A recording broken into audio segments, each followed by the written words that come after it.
Yeah, DB. Oh, just cleaning out the deadwood. Okay. Look, Mr. Cannell, I just can't afford to be without work right now, not even for a day. I've got a mother and 2 kid sisters. More good luck telegrams. Well, you know how it is.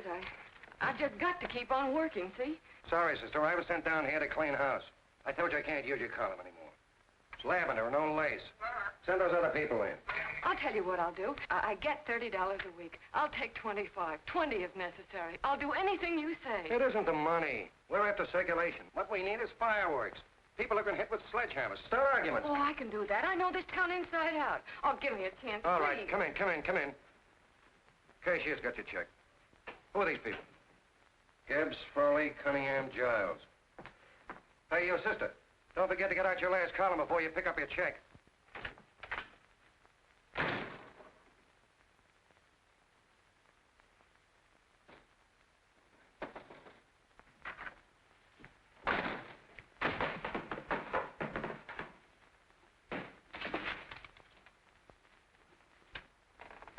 You're a couple of sticks shy in your column, man. Big rich slob like D.B. Norton buys the paper and 40 heads are chopped off. Did you get it, too? Yeah. You too? Oh, Joe. Oh, I'm sorry, darling. Why don't we tear the building down? Before you do, Ann, perhaps you'd better finish this column. Yeah, lavender and old lace. Wait, Joe. Wait. Wants fireworks, huh? Okay.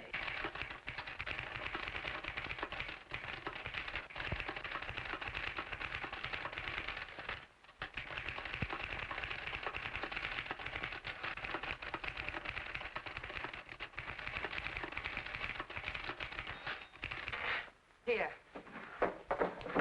Below is a letter which reached my desk this morning. It's a commentary on what we laughingly call the civilized world. Dear Miss Mitchell, 4 years ago, I was fired out of my job. Since then, I haven't been able to get another one. At first, I was sore at the state administration because it's on account of the slimy politics here we have all this unemployment. But in looking around, it seems the whole world's going to pot. So in protest, I'm going to commit suicide by jumping off the City Hall roof. Signed, a disgusted American citizen, John Doe. Editor's note, if you ask this column, the wrong people are jumping off the roofs. Hey, Ann, this is the old Fakeroo, isn't it? Never mind that, Joe. Go ahead. Sorry.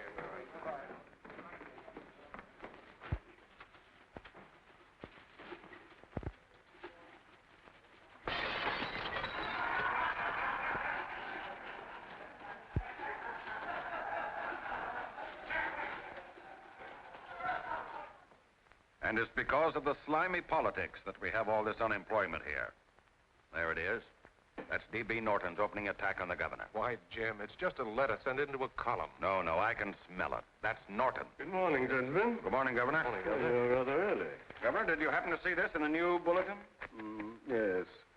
I had it served with my breakfast this morning. Jim thinks it's D.B. Norton at work. Of course it is. Oh, come, Jim. That little item, D.B. Norton does things in a much bigger way. This is his opening attack on you, Governor. Take my word for it. What did he buy a paper for? Why did he engage a high-pressure editor like Cannell for? He's in the oil business. I tell you, Governor, he's after your scalp. All right, Jim, all right. Don't burst a blood vessel. I'll look into it. You get me Spencer of the Daily Chronicle, please? Yes, I saw it, Governor. If you ask me, that's a phony letter. Why, that gagger's got whiskers on it. Okay, I'll get the mayor and maybe the Chamber of Commerce to go after them. Get Mayor Lovett on the phone. Sorry, the mayor's busy on the other phone. Yes, I know, Mrs. Brewster. It's a terrible reflection on our city. I've had a dozen calls already. Spencer of the Chronicle. Hold it. Just a minute. Yes, Mrs. Brewster. I'm listening. I insist that this John Doe man be found and given a job at once. Now, if something isn't done about it, I'll call out the whole auxiliary. Yes, and the junior auxiliary, too. We'll hold a meeting and see that it is. Yes, Spencer? Oh, the governor? Well, what about me? It's my building he's jumping off of, and I'm up for re-election, too. What are you doing? Get Cannell at the bulletin. Why, he's liable to go right past my window. Get me Cannell. What was that? What? Out the window. Something just flew by. I didn't see anything. Well, don't stand there, you idiot. Go and look. Open the window. Oh, why did he have to pick on my building? Is there a crowd in the street? No, sir. Then maybe he's caught on a ledge. Look again. I think it must have been a seagull. A seagull? What's a seagull doing around the city hall? That's a bad omen, isn't it? Oh, no, sir. The seagull is a lovely bird. It's all right, Mrs. Brewster. It was just a seagull. Canal? Nothing's happened yet. No, I'm watching. Don't worry, Mrs. Brewster. Just leave it all to me. Spencer, I'll call you back. Hello, Canal? What are you doing? This is the mayor. Yes, Mayor Lovett. How many times are you going to call me? I've got everybody and his brother and sister out looking for him. Did you see the box I'm running? An appeal to John Doe. Think it over, John. Life can be beautiful, says Mayor. If you need a job, apply to the editor of this paper, and so forth and so forth. Okay, Mayor, I'll let you know as soon as I have something. What? Well, pull down the blinds. Run up to Miss Mitchell's house, boss. Boy, she's in a bad way. Where is she? Hey, do you know something? She supports a mother and 2 kids. What do you know about that? Did you find her? No. Her mother's awful worried about her. When she left the house, she said she was going on a roaring drunk. The girl, I mean. Go out and find her. Sure. Hey, but the biggest thing I didn't tell you, her old man's Doc Mitchell. You know the doctor saved my mother's life and wouldn't take any money for it? You remember that. Okay, boss, I'll go and look for her. Holy smokes, Commissioner, you've had 24 hours. Okay, Hawkshaw, grab a pencil. Here it is again. About 5'5", brown eyes, light chestnut hair, and as fine a pair of legs as ever walked into this office. Did you want to see me? No. I've had the whole Army and Navy out searching for you because that's a game we play here every day. I remember distinctly being fired. That's right. But you have a piece of property that still belongs to this newspaper, and I'd like to have it. What's that? The letter. What letter? The letter from John Doe. Oh, The whole town's in an uproar. We've got to find him, and the letter's the only clue. there is no letter. We'll get a handwriting expert to... What? There is no letter. Say that again. There's no letter. I made it up. You made it up. Mm-hmm. You said you wanted fireworks. Don't you know there are 9 jobs waiting for this guy? 22 families want to board him free. 5 women want to marry him, and the mayor's practically ready to adopt him, and you... Just call the morgue, boss. He said there's a girl there. Shut up. Ann, say, why didn't you... Hey. Only one thing to do, Hank. Drop the whole business quickly. How? Run its story. Say John Doe was in here and is sorry he wrote the letter and... That's right. They've got it, sure. He came in here, and I made him change his mind. Bulletin editor saves John Doe's life. Why, it's perfect. I'll have Ned write it up. Oh, Ned, I got a story I want you to... Wait a minute. Listen, you great, big, wonderful genius of a newspaper man. You came down here to shoot some life into this dying paper, didn't you? Well, the whole town's curious about John Doe, and boom, just like that, you're going to bury him. There's enough circulation in that man to start a shortage in the ink market. In what, man? John Doe. What John Doe? John Doe, the one I made up. Look, genius, now look. Suppose there was a John Doe and he walked into this office. What would you do? Find him a job and forget about the whole business, I suppose, huh? Not me. I'd make a deal with him. A deal? Sure, when you get hold of a stunt that sells papers, you don't drop it like a hot potato. Well, this is good for at least a couple of months. You know what I'd do? Between now and, let's say, Christmas when he's going to jump, I'd run a daily on. Starting with his boyhood, his schooling, his first job. A wide-eyed youngster facing a chaotic world. The problem of the average man, of all the John Does in the world. Now, then comes the drama. He meets discouragement. He finds the world his feet of clay. His ideals crumble. So what does he do? He decides to commit suicide and protest against the state of civilization. He thinks of the river, but no. No, he has a better idea. The city hall. Why? Because he wants to attract attention. He wants to get a few things off his chest, and that's the only way he can get himself heard. So? So he writes me a letter, and I dig him up. He pours out his soul to me. And from now on, we quote, I protest by John Doe. He protests against all the evils in the world. The greed, the lust, the hate, the fear. All of man's inhumanity to man. Arguments will start. Should he commit suicide or should he not? People will write in pleading with him. But no, sir, John Doe will remain adamant. On Christmas Eve, hot or cold, he goes. See? Very pretty. Very pretty indeed, Miss Mitchell. But would you mind telling me who goes on Christmas Eve? John Doe. What John Doe? The one we hire for the job, you lunkhead. Wait a minute. Let me get this through this lame brain of mine. Are you suggesting we go out and hire someone to say he's going to commit suicide on Christmas Eve? Is that it? Well, you're catching on. Who, for instance? Anybody. Beanie'll do. Why, sure. Who, me? Jump off a... Oh, no, any time at Christmas. I'm superstitious.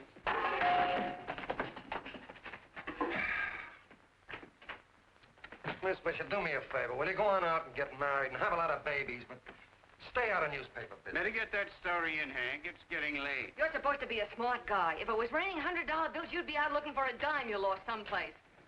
Holy smokes, wasting my time listening to this mad woman. Look, Chief, look at the Chronicle. It's running on John Doe. They say it's a fake.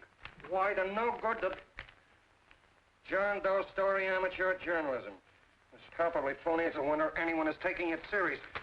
What do you think of those guys? That's fine. That's fine. Now fall right into their laps. Go ahead. Say John Doe walked in and called the whole thing off. You know what that's going to sound like on top of this. That's all, Ned. Thank you. All right. Amateur journalism, huh?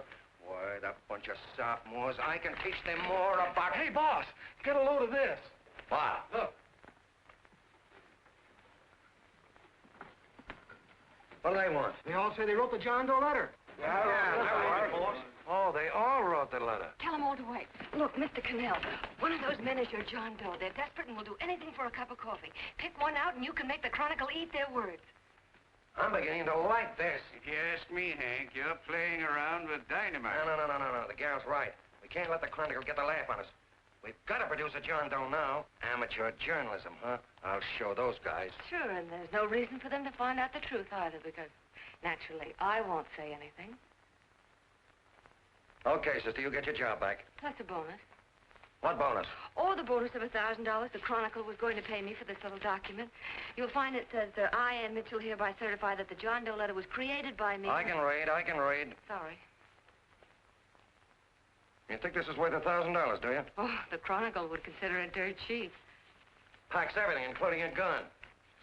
Okay, sister, you got yourself a deal. Now let's take a look at the candidates. The one we pick has got to be the typical average man.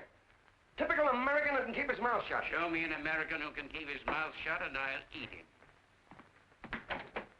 Okay, Beanie, bring him in one at a time.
Did you write that letter to Miss Mitchell?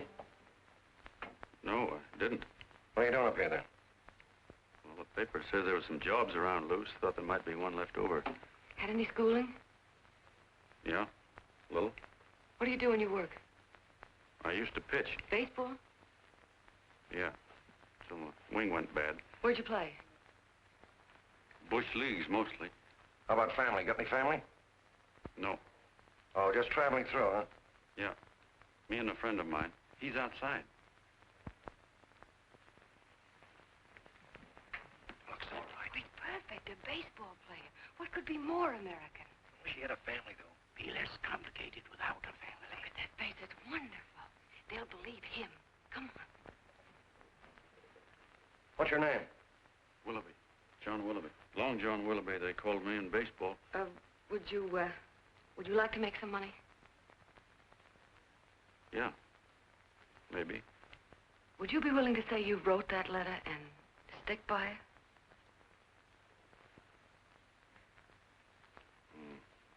I get the idea. Yeah. Maybe. That's our man. He's made to order. I don't know. He don't seem like the kind of a guy that'd fall in line. When you're desperate for money, you do a lot of things, Mr. Cannell. He's our man, I tell you. He fainted. Come on, Get the water, quickly. Hurry up, Pop. Oh, Right here, sit down. Huh? you all right? Yeah, I'm all right. How many is that, 6?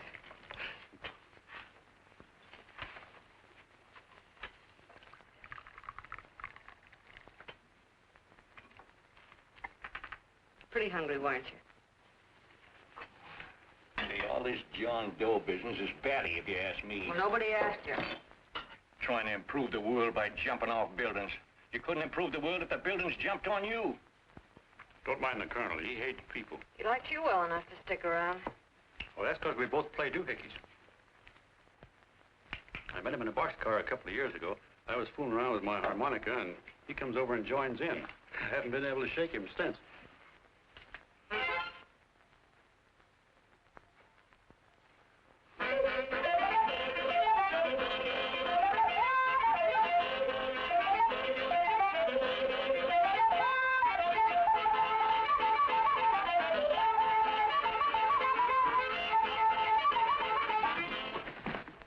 Here he is. No, you can't take pictures of him like that, eating a sandwich and with a beard.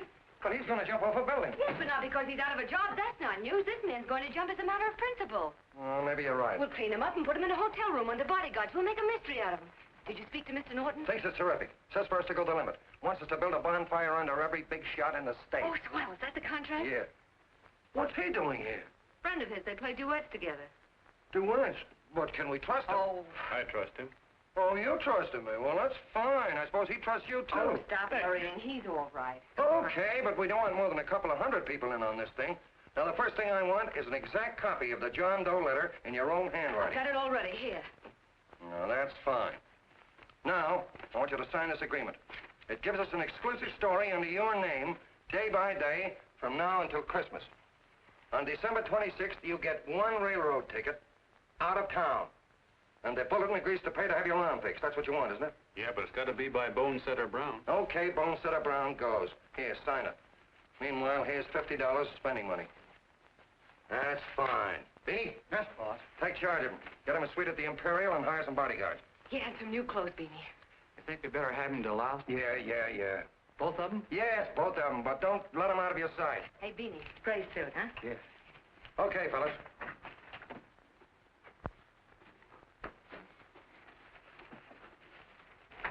Take it easy, John Doe.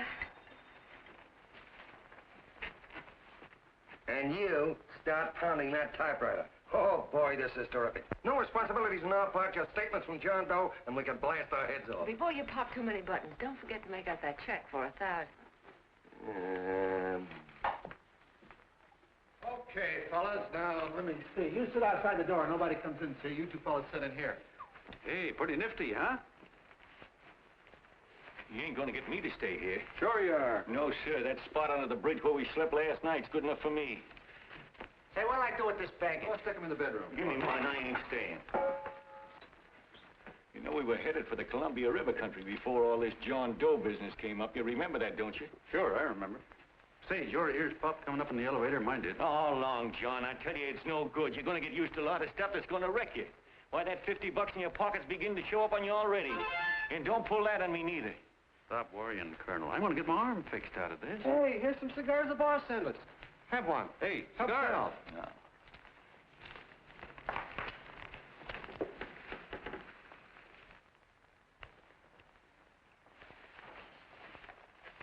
Say, I'll bet you even the major leaguers don't rate an outfit like this. Here, make yourself comfortable. Paper? I don't read no papers, and I don't listen to radios either. I know the world's been shaped by a drunken barber, and I don't have to read it. I've seen guys like you go under before. Guys that never had a worry. Then they got a hold of some dough and went goofy. The first thing that happens Hey, to a you guy... got a load of the bedroom. No. The first thing that happens to a guy like that, he starts wanting to go into restaurants and sit down at a table and eat salads and cupcakes and tea. Boy, what that kind of food does to your system.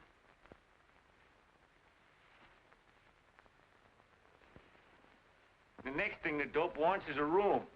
Yes, sir, a room with steam heat, and curtains and rugs, and before you know it, he's all softened up and he can't sleep unless he has a bed. Hey, stop worrying, Colonel. $50 ain't gonna ruin me. I've seen plenty of fellas start out with $50 and wind up with a bank account. Hey, what's the matter with the bank account, anyway? And let me tell you, Long John, when you become a guy with a bank account, they got you. Yes, sir, they got you. Who's got him? The helots. Who? Hey, here's the City Hall tower I was supposed to jump off of. It's even higher than this. Who's got him? The helots. Woo! Hey, wait a minute! You're not supposed to jump on Christmas Eve. Do you want to get me in a jam? If it's going to get you in the jam, we'll do you a favor. I won't jump. And when they got you, you got no more chance than a road rabbit. Hey, who'd you say was going to get him? Hey, is this one of those places where you ring if you want something? Yeah, just use the phone. Boy, I've always wanted to do this. Hey, Doc, look. Look, Doc.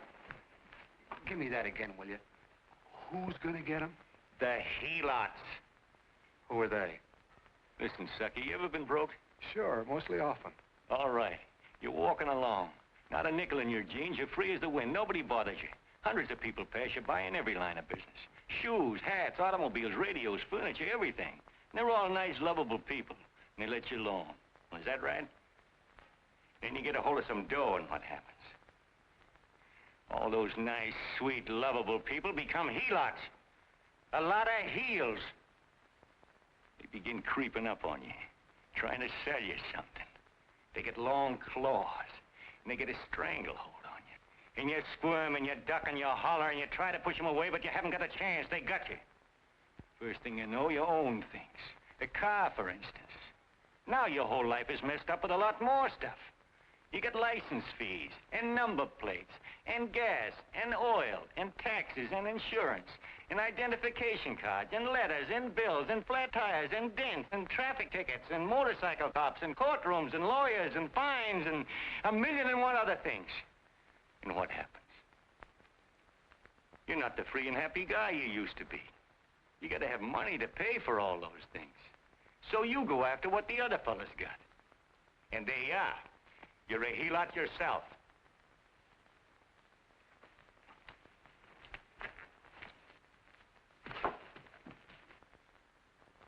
You win, Colonel. Here, take the 50.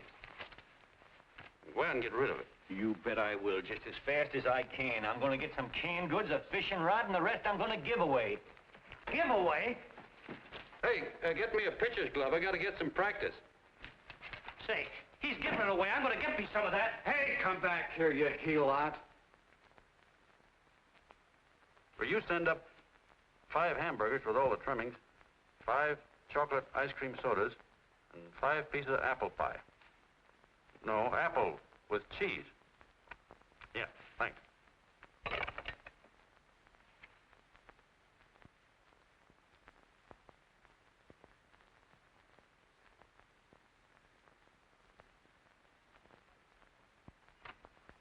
Hello there.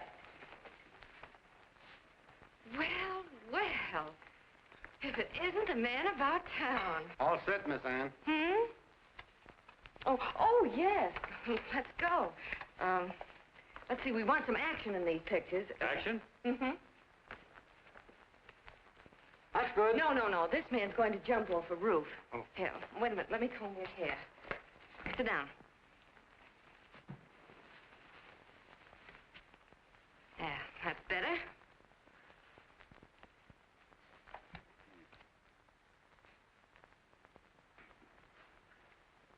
You know, he's got a nice face, hasn't he? Yeah, he's pretty. Sit down, quiet egghead. All right, now a serious expression. Can't. I'm feeling too good. Oh, come on now, this is serious. You're a man disgusted with all of civilization. With all of it? Yes, you're sore at the world. Come on now. Oh, crabby guy, huh? Yeah. No.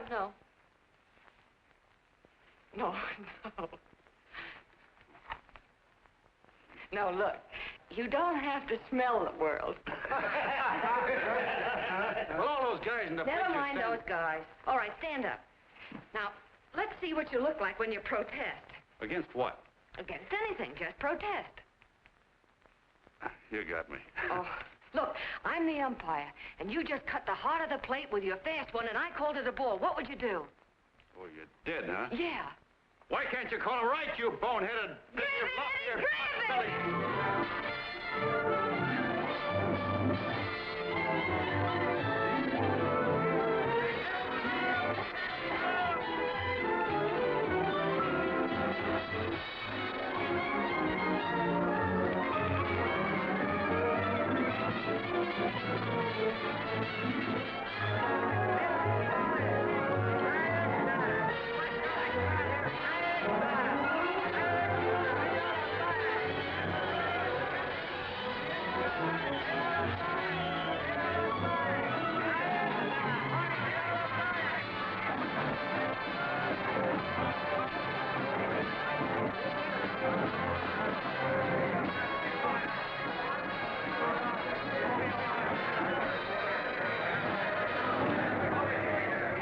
I don't care whose picture they're publishing.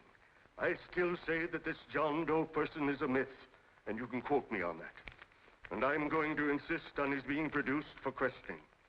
You know as well as I do that this whole thing is being engineered by a vicious man with a vicious purpose, Mr. D.B. Norton.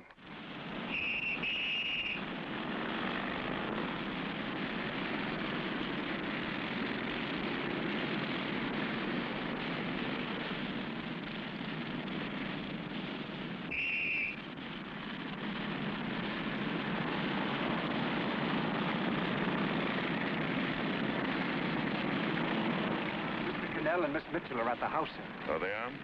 All right. Come on.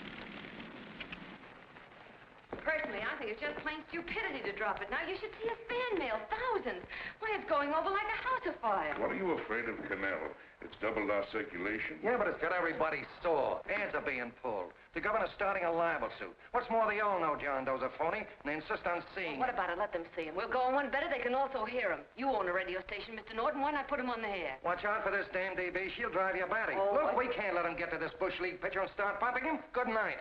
Now, tell him what that screwball might do. I walked in yesterday. Here he is, standing on a table with a fishing pole. Fly casting. Take my advice and get him out of town before this thing explodes in our faces. If you do, Mr. Norton, you're just as much of a dumb cluck as he is. Excuse me. No, you got yourself a meal ticket and you hate to Sure, let it's go. a meal ticket for me, I admit it, but it's also a windfall for somebody like Mr. Norton who's trying to crash national politics. That's what you bought the newspaper for, isn't it? You want to reach a lot of people, don't you? Well, put John Doe in the air and you can reach 130 million of them. He can say anything he wants and they'll listen to him. All right, we'll forget the governor and the mayor and all the small fry like that. This can arouse national interest. If he made a hit around here, he can do it every place else in the country. And you'll be pulling the strings, Mr. Norton. Go down to the office and arrange for some radio time. Well, DB, you're not I going want to it fall. as soon as possible. Okay.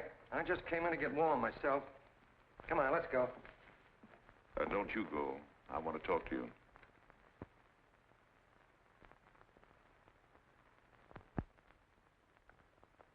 Sit down.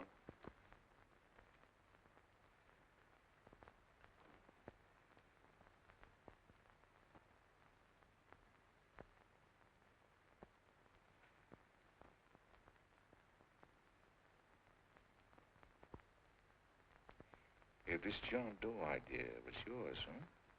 Yes, sir.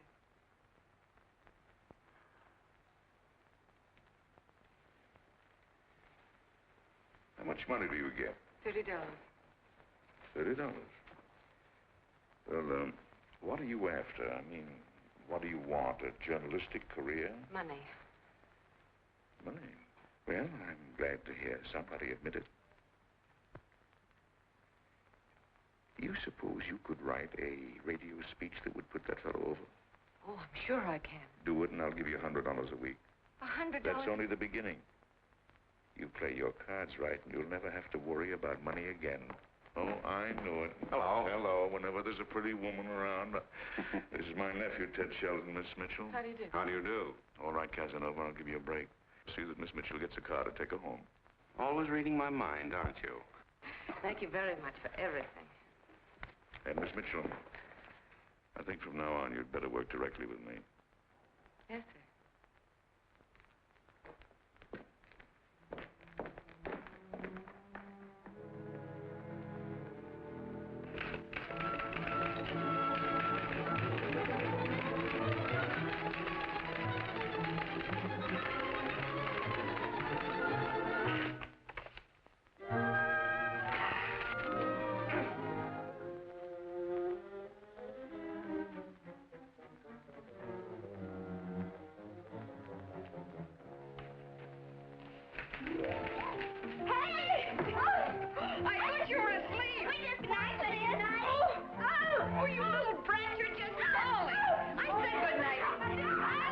Come, children. It's past your bedtime. Come on. Now, scooch off the bed. Pour through me. I'm done. I'll never get this speech right. Oh, yes, you will, Ann, dear. You're very clever. Yeah, I know. What are you looking for? Your purse, I need $10. What for? I gave you 50 just the other day.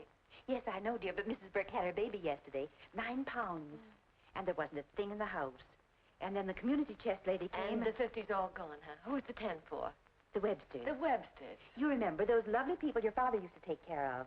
I thought I'd buy them some groceries. Oh, Anne, dear, it's a shame those... You're marvelous, Ma. You're just like Father used to be. Do you realize a couple of weeks ago we didn't have enough to eat ourselves?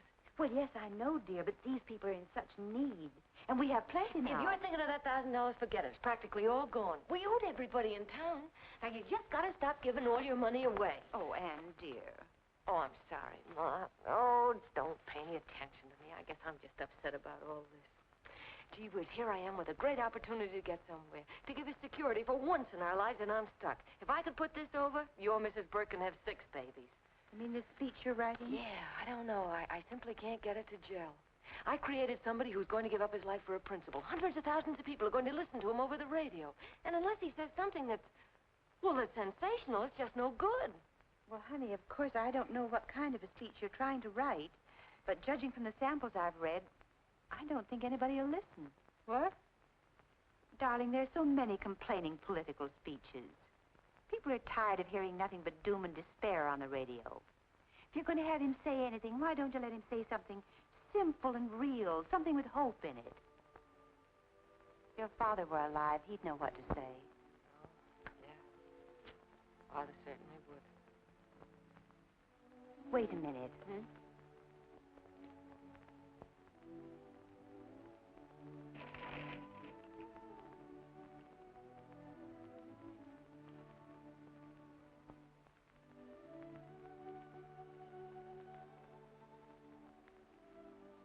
That's your father's diary, Anne. Father's... I never knew he had a diary. There's enough in it for 100 speeches. Things people ought to hear nowadays. You be careful of it, won't you, dear? Always help to keep your father alive for me. You bet I will, Ma.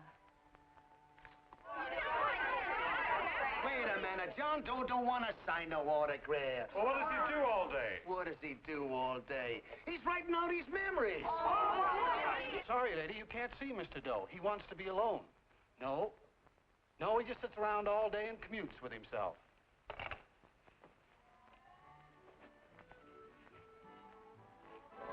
Oh!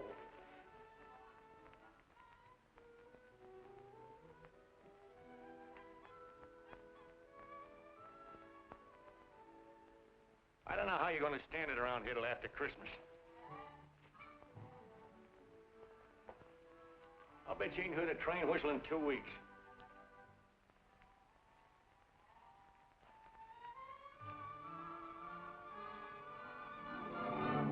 Steve, right!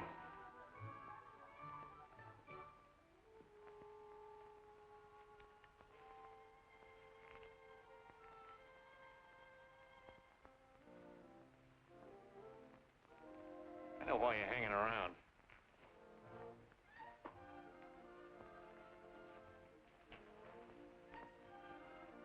You're stuck on the girl.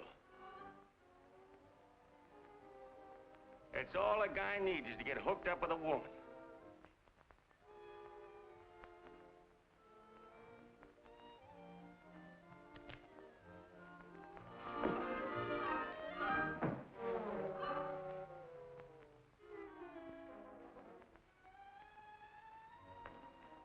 What was that, a single?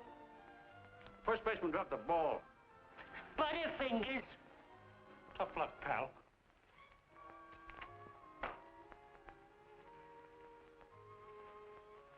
Guy has a woman on his hands. First thing he knows, his life is balled up with a lot more things.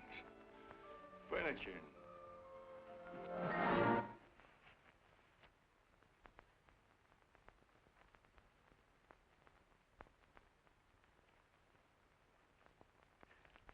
Did you get him? You're out. Swell. What's this, the end of the 8th? 9.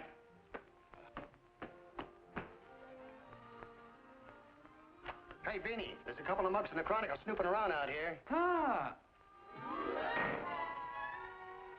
Come on, Angel Face. Gangway. What's the score, Angel Face? 3-2, our favor. Gee, that's great.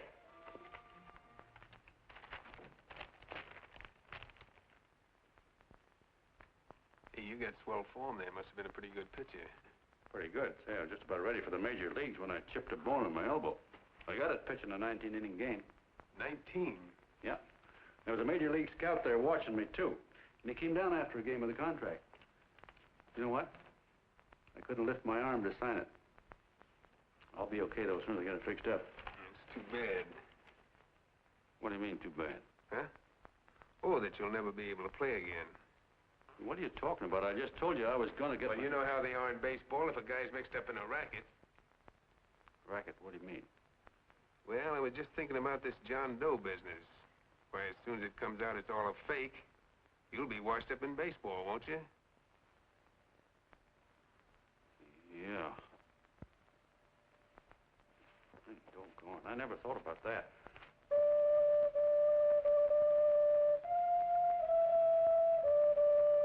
Gosh. And another thing, what about all the kids in the country? The kids that idolize ball players. What are they going to think about you? Yeah. Hey, Colonel. Did you hear that? I got to figure some way out of this thing. Elevators are still running. I know one way you can do it. How? Well, when you get up there on the radio, all you have to do is to say the whole thing's a frame-up. Make you a hero sure as you're born. Yeah, but how am I going to get my arm fixed? Well, that's a cinch. I know somebody who'll give you $5,000 just to get up on the radio and tell the truth. $5,000? Yeah, $5,000, and he gets it right away. You don't have to wait till Christmas. Look out, Long John. They're closing in on you.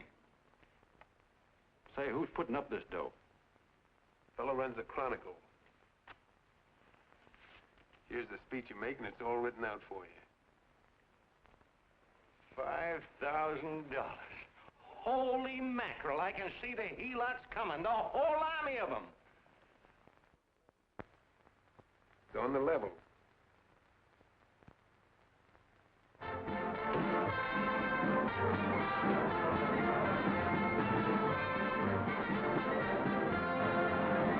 No, I'm sorry. Tickets for the broadcast are all gone. Phone the bulletin. Sorry, no more tickets left.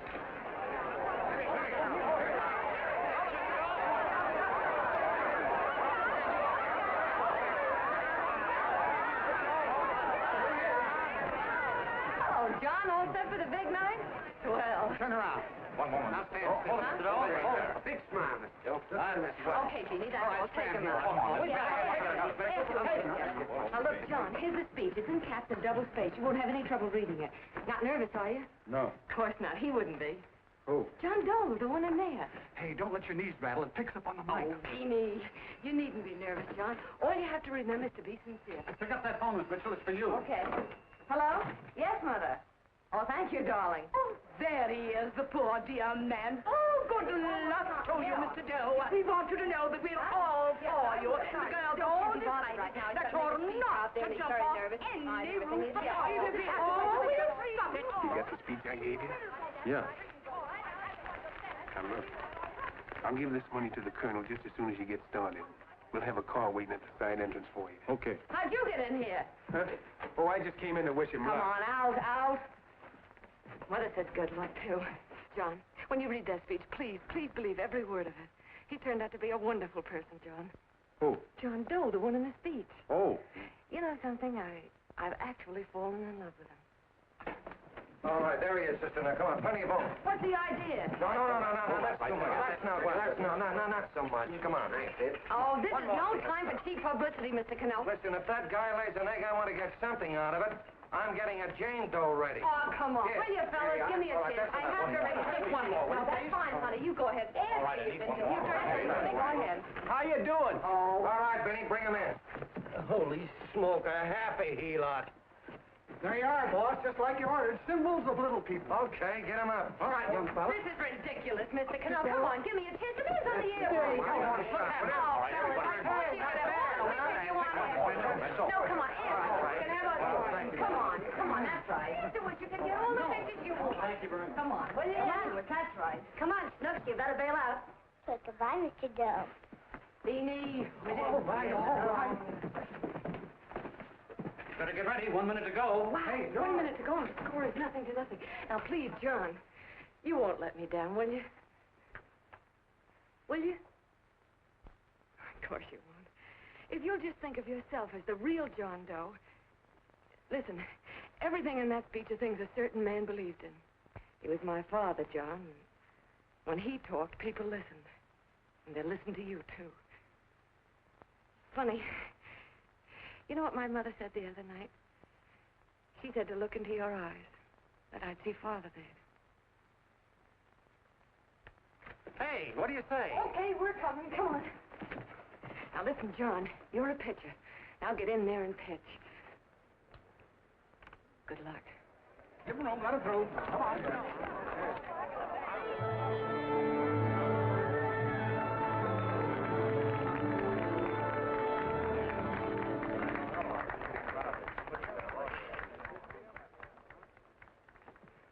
Hey, let's get out of here. There's the door right there. Hey, what are you doing here? That's what I'd like to know. Come on, now. Hey, he's a friend of mine. Never mind, let him alone. He's all right. I'll be right over there pulling for you. John, over here.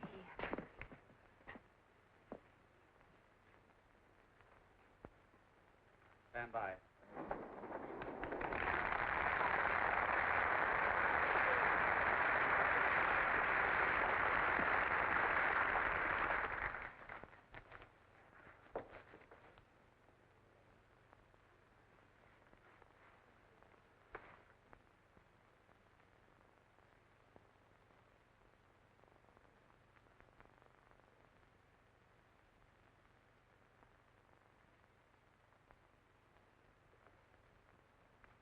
Phone the Chronicle. Tell them to start getting those extras out.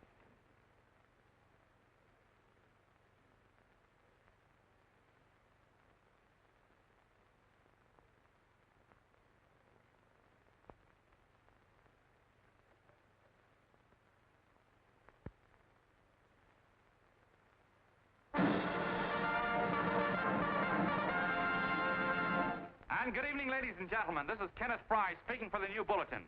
Tonight we give you something entirely new and different. Standing beside me is the young man who has declared publicly that on Christmas Eve he intends to commit suicide, giving as his reason, quote, "I protest against the state of civilization," end quote. Ladies and gentlemen, the New Bulletin takes pleasure in presenting the man who is fast becoming the most talked of person in the whole country, John Doe.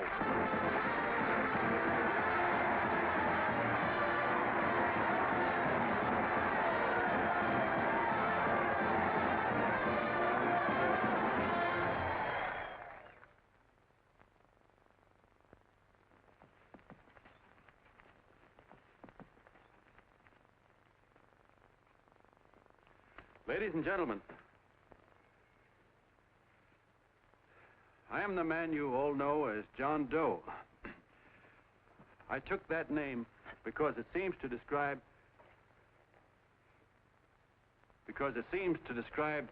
the average man. And that's me. And that's me.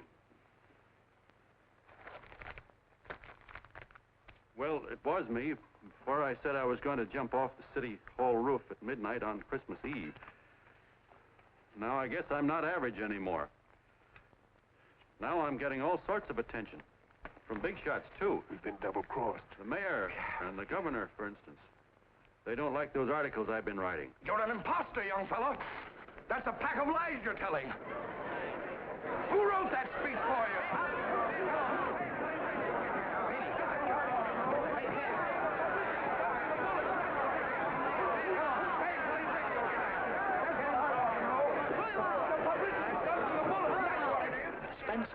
Ladies and gentlemen, the disturbance you just heard was caused by someone in the audience who tried to heckle Mr. Doe. The speech will continue.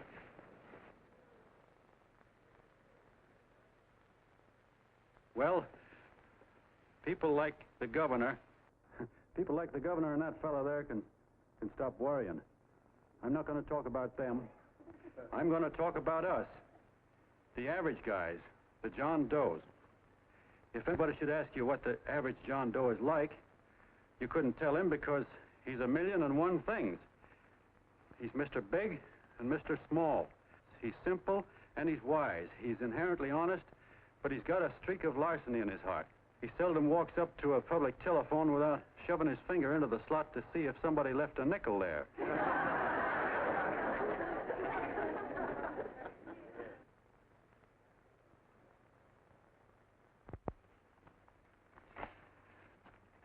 He's the man the ads are written for. He's the feller everybody sells things to.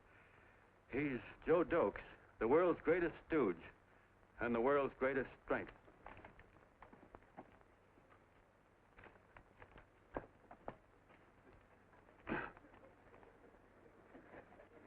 Yes, sir. Yes, sir, we're a great family, the John Does. We are the meek who are supposed to inherit the earth. You'll find us everywhere. We raise the crops, we dig the mines, work the factories, keep the books, fly the planes, and drive the buses. And when a cop yells, "Stand back there, you," he means us, the John Does. Well, what kind of a speech is that? Didn't you read it? We've existed since time began. We built the pyramids. We saw Christ crucified, pulled the oars for Roman emperors, sailed the boats for Columbus, retreated from Moscow with Napoleon, and froze with Washington at Valley Forge. Yes, sir. We've been in there dodging left hooks since before history began to walk. In our struggle for freedom, the canvas many a time, but we always bounce back because we're the people, and we're tough.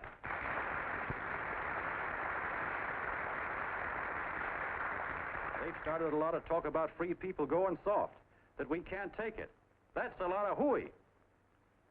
A free people can beat the world at anything, from war to tiddlywinks, if we all pull in the same direction.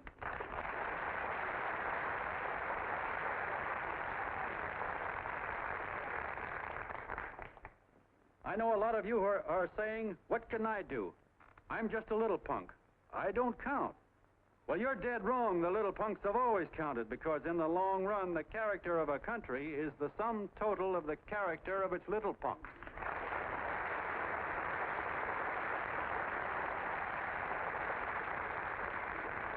But we've all got to get in there and pitch. We can't win the old ball game unless we have teamwork. And that's where every John Doe comes in. It's up to him to get together with his teammate. And your teammate, my friends, is the guy next door to you. Your neighbor. He's a terribly important guy, that guy next door. You're going to need him, and he's going to need you, so look him up. If he's sick, call on him. If he's hungry, feed him. If he's out of a job, find him one. To most of you, your neighbor is a stranger, a guy with a barking dog and a high fence around him. Now, you can't be a stranger to any guy that's on your own team. So tear down the fence that separates you. Tear down the fence, and you tear down a lot of hates and prejudices. Tear down all the fences in the country, and you really have teamwork.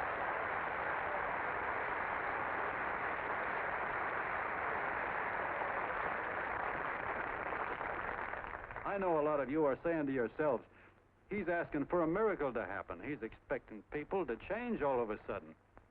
Well, you're wrong. It's no miracle. It's no miracle because I see it happen once every year, and so do you, at Christmas time. There's something swell about the spirit of Christmas, to see what it does to people, all kinds of people. Now, why can't that spirit, that same warm Christmas spirit, last the whole year round? Gosh, if it ever did, if each and every John Doe would make that spirit last 365 days out of the year, we'd develop such a strength, we'd create such a tidal wave of goodwill that no human force could stand against it. Yes, sir, my friends. The meek can only inherit the earth when the John Does start loving their neighbors. You better start right now. Don't wait till the game is called on account of darkness. Wake up, John Doe. You're the hope of the world.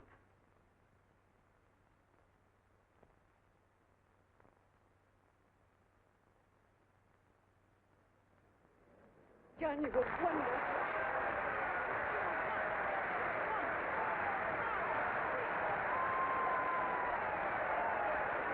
Let's get out of here. Now you're talking.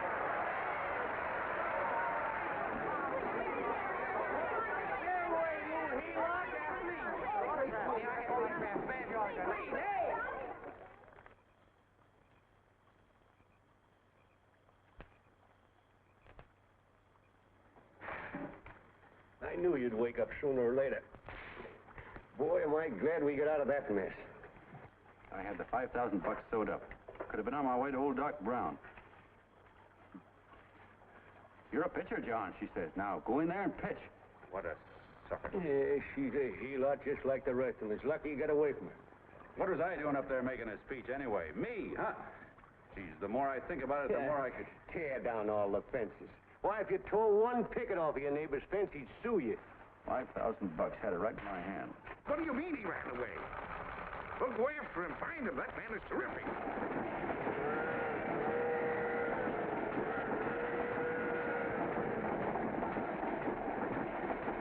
Columbia River, here we come.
About that big and about that thick? Yeah, with hashed brown potatoes and tomatoes and apple pie and ice cream and coffee. And donuts, I know. Hey, Ma! Sinkers! A pair. Sinkers, a pair, coming up. Glad he took the tea out of that.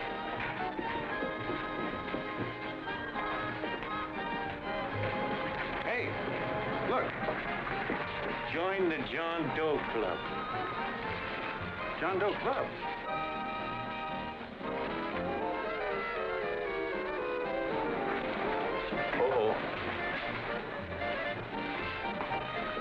John Doe. Who? John Doe. Ah, you need glasses, buddy. Oh, but it's a spitting image of John Doe. Yeah, but his name is Willoughby. I'm John Willoughby. I'm a baseball player. Sure. Oh, no, I'd know that voice anyway. You can't kid me. You're John Doe. Hey, Ma! Ma! That's John Doe. John Doe? Yeah, sitting right there, big as life. Who'd you say it was? John Doe, the big guy there. How do you know? Pictures in the paper. That's John Guy. John Doe. John Doe.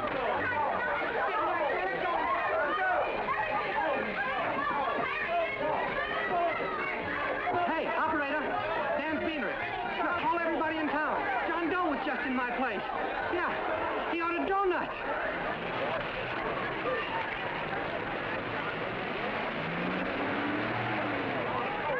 John Doe. Hey, have a seat, John Doe. Come on. I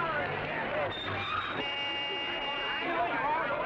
You're all neighbors. See, John Doe. We're all neighbors. But my office is packed like a sardine box. What does John Doe look like, Mr. Mayor? Oh, he's one of those great big outdoor type men. No, you can't see him. You didn't vote for me the last time. Shame on you. What are you doing there? Get off my front porch anyhow. Mr. Norton come yet? Oh, well, I wonder where he's at. What's keeping him? He should have been here 15 minutes ago. Oh, there he comes now. Now, everybody on your dignity. Don't do anything to disgrace us. A little town, but we got to show off. Better let me talk to him. All right, but present it to him as a great cause for the common man. Ah, here he comes. Now, give him room down there. Give him room, folks. Come on now. Come on. Here he comes. Here he comes. Here, Mr. Norton. How do you do, Mr. Norton? I'm Mayor Hawkins. Get Mr. Norton. Let me go, you darn tool. I'm the mayor. Mr. Norton. Mr. Norton. Mr. Norton. I'm Mayor Hawkins. Your office telephoned me to hold him. Well, that's fine. How is he? Oh, he's fine. He's right in my office there. You know, it's a great honor having John Doe here, and you too. Haven't had so much excitement since the old city hall burned down. People are so excited, and then it tore its clothes off. Oh, Matilda, darling, phone the newspapers, tell them Mr. Norton's here. Step right inside, Mr. Norton. My office. Very comfortable here, Mr. Norton. Just had it air conditioned. Gangway, please. Make room for Mr. Norton. Gangway. Gangway. Here he is, Mr. Norton. Well taken care of. The neighbors are serving him a light lunch. Hello, John. Mr. Mayor, if you don't mind, we'd like to talk to him alone. Why, certainly, certainly. All right, everybody. Clear out. No, but you... Everybody, quickly now. Come on. Come on. Come on. That's it. All right. Don't argue with me here. Wait till we get home. Don't you push me around like that. Even though I'm your wife, you can't push me around. Look, Mr. Norton, I think you got a lot of nerve having those people hold us here. There's nobody holding you here, Mr. Doe. It's only natural that There's nobody holding us here. Let's get going. Incidentally, my name isn't Doe. It's Willoughby. Look, John, something terribly important's happened. They're forming John Doe clubs. We know of 8 already, and they say that there's... John Doe clubs? What for? To carry out the principles you talked about in your radio speech. I don't care what they're forming. I'm on my way, and I don't like the idea of being stopped either. Oh, but you don't know how big this thing is. You should see the thousands of telegrams we've received and what they're saying about you. Look, it started as a circulation stunt, didn't it? Well, you got your circulation. Now, why don't you let me alone? Oh, it started as a circulation stunt, but it isn't anymore. Mr. Norton wants to get back of it and sponsor John Doe clubs all over the country. He wants to send you on a lecture tour. Me? Uh-huh. Oh, certainly. With your ability to influence people, it might grow into a glorious movement. Say, let's get something straight here. I don't want any part of this thing. If you got an idea I'm going around lecturing the people, why, you're crazy. Baseball's my racket, and I'm sticking to it. Come on, Colonel, let's get out of here. John, Please. I just got rid of one crowd. Oh, but please, Mr. Mayor, tell him the John Doe Club wants to talk to him. Let them in, Mr. Mayor. Let them come in. Okay, folks, but remember your manners. No stampeding. Walk slow, like you do when you come to pay your taxes.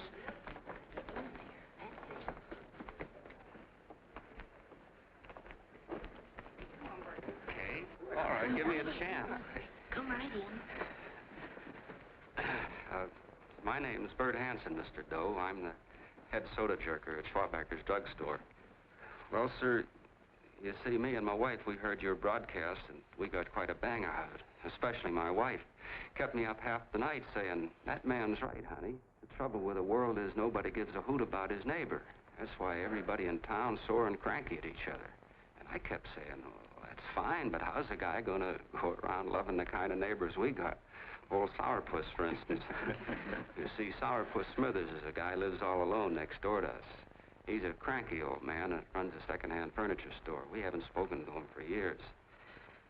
I always figured he was an ornery old gent that hated the world because he was always slamming his garage door and playing the radio so loud he kept half the neighbors up.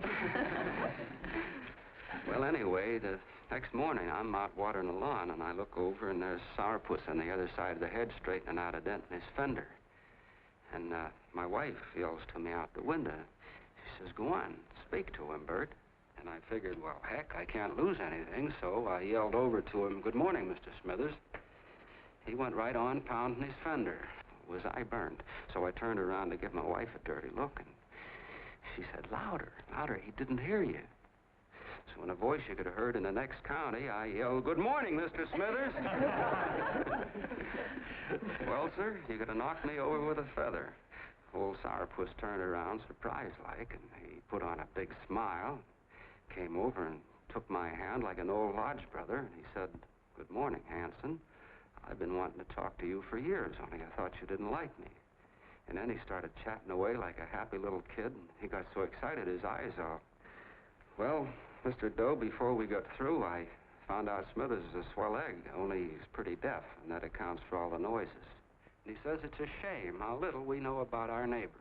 And then he got an idea, and he said, how's about inviting everybody someplace where we can all get together and know each other a little better? Well, I'm feeling so good by this time, I'm ripe for anything. So Smithers goes around the neighborhood inviting everybody to a meeting at the schoolhouse, and I tell everybody that comes in the store, including Mr. Schwabacker, my boss. I'm talking too much. Well, I'll be doggone if over 40 people don't show up. Of course, none of us knew what to do, but we sure got a kick out of seeing how glad everybody was just to say hello to one another. Tell him about making Sourpuss chairman. Oh, yeah, we made Sourpuss chairman and decided to call ourselves the John Doe Club. And say, incidentally, this is my wife. Come here, honey. This is my wife, Mr. Doe. How do you do, Mr. Doe? It's our puss is here, too. Oh, is he? This is Sourpuss, or excuse me, Mr. Smithers, Mr. Doe. That's all right. If you didn't call me Sourpuss, it wouldn't feel natural. Well, anyway, I guess nearly everybody in the neighborhood came except the Delaney's. The Delaney's live in a big house with an iron fence around it, and they always keep their blinds drawn. And we always figured that he was just an old miser that sat back counting his money, so why bother about inviting him? Until Grimes, the milkman, spoke up, and he said, say, you've got the Delaney's all wrong. And then he tells us about how they canceled their milk last week, and how when he found a note in the bottle, he got kind of curious-like, and he sort of peeked in under the blinds and found the house was empty. If you ask me, he says, they're starving. Old man Delaney has been bringing his furniture over to my place at night, one piece at a time, and selling it. Yeah. And, well, sir, a half dozen of us ran over there to fetch him, and we brought him to the meeting. And what a reception they got. Well, everybody shook hands with him and made a fuss over them, and, well, finally, Mr. and Mrs. Delaney just sat right down and cried. And then we started to find out about a lot of other people. Yeah, sure. Well, you know Grubel, for instance. Grubel's here. Yeah, that's a... You don't know Grubel, but he's the man that everybody figured was the worst no-account in the neighborhood because he was living like a hermit, and nobody would have anything to do with him. That isn't Little Murphy. The postman told us the truth. Why, Grubel, he says, he lives out of garbage cans because he won't take charity, because it'd ruin his self-respect, he says. Just like you said on the radio, Mr. Doe. Well, sir, about a dozen families got together and gave Grubel a job watering their lawns. Isn't that wonderful? And then we found jobs for 6 other people, and they've all gone off for leave. Yeah, and my boss, Mr. Schwabacker, made a job in his warehouse for old man Delaney. And he gave you that $5 raise. Yeah, that's swell. Why, Bert, I feel slighted. I'd like to join, but nobody asked me. I'm sorry, Mayor, but we voted that no politician could join. Just the John Does of the neighborhood, because you know how politicians are. Well, the reason we wanted to tell you this, Mr. Doe, was just to give you an idea of what you've started. And from where I'm sitting, I don't see any sense in you jumping off any building. No. Well, thank you for listening. Goodbye, Mr. Doe. You're a wonderful man. And it strikes me you can be mighty useful walking around for a while. Say goodbye, Mr. Doe. Goodbye, Mr. Doe.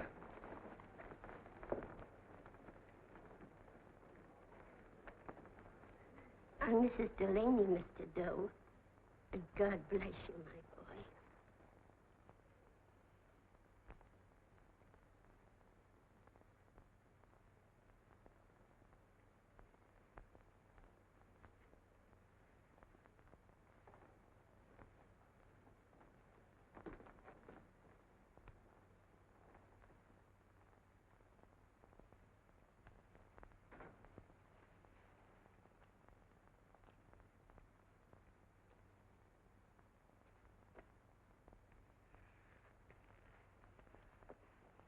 Gee whiz, I'm all mixed up.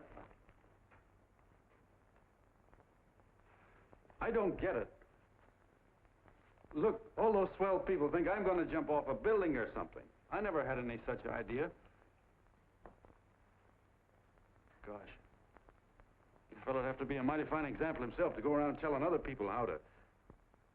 Say, look, what happened the other night was on account of Miss Mitchell here. She wrote the stuff. Don't you see what a wonderful thing this can be? But we need you, John. You're hooked. I can see that right now. They got you. Well, I'm through. For 3 years, I've been trying to get you up to the Columbia River country. First it was your glass arm, then it was the radio, and now it's the John Doe clubs. Well, I ain't waiting another minute.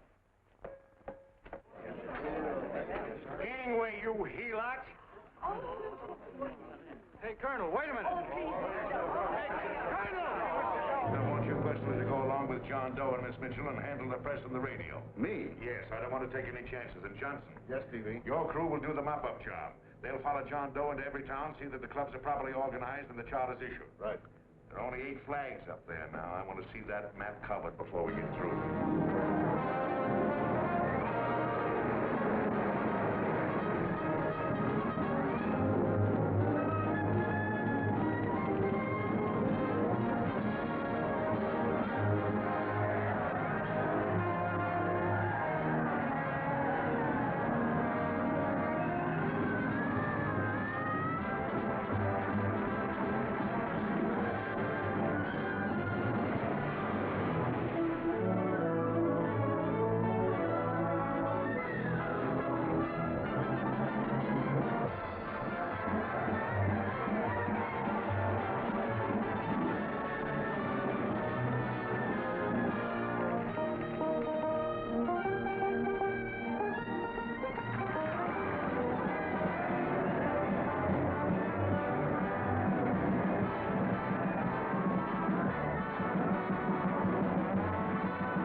If they made demands, I'd understand it. But the John Does ask for nothing. People are going off relief. If this keeps up, I'll be out of a job. As soon as it gets strong enough, we'll find out what John Doe wants. 30 every Thursday. 60 at 60. Who knows what? I'm sorry, boss. They just won't let anybody talk politics to them. It's crazy. We've got to get to them. They represent millions of voters.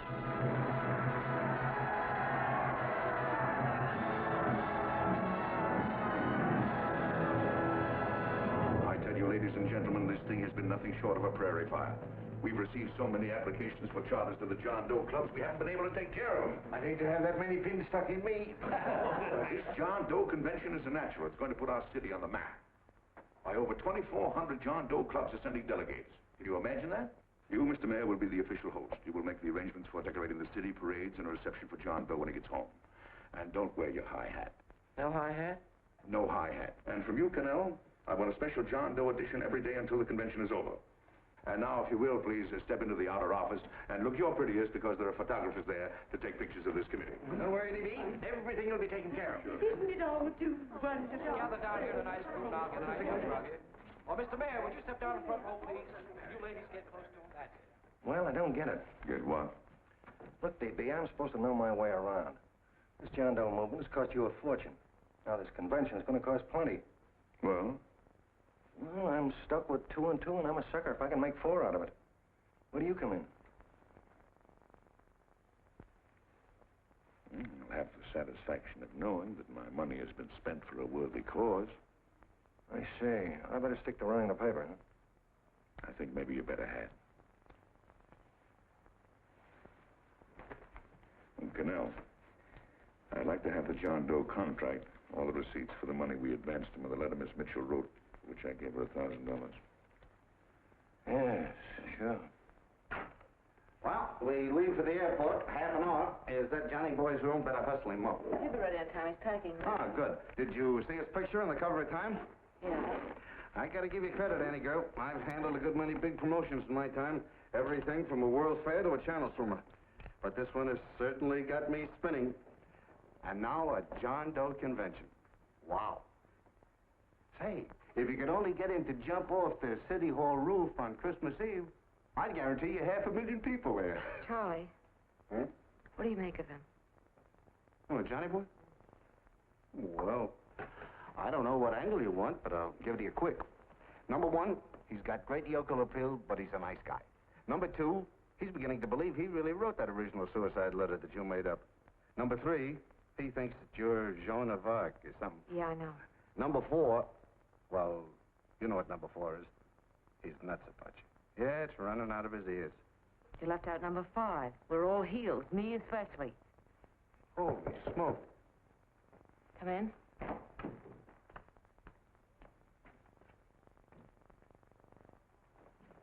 More pack. Good. I'll go and get Beanie Boy. Okay, Charlie boy.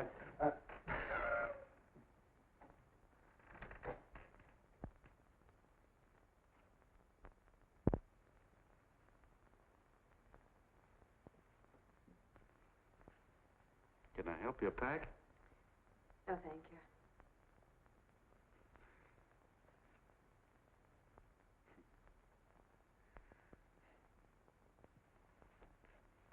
You care if I sit down out here? No.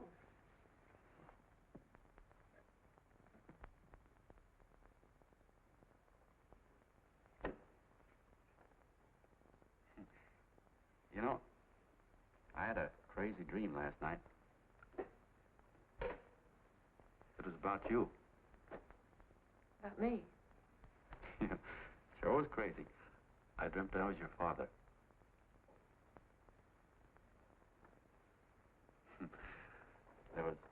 There was something I was trying to stop you from doing.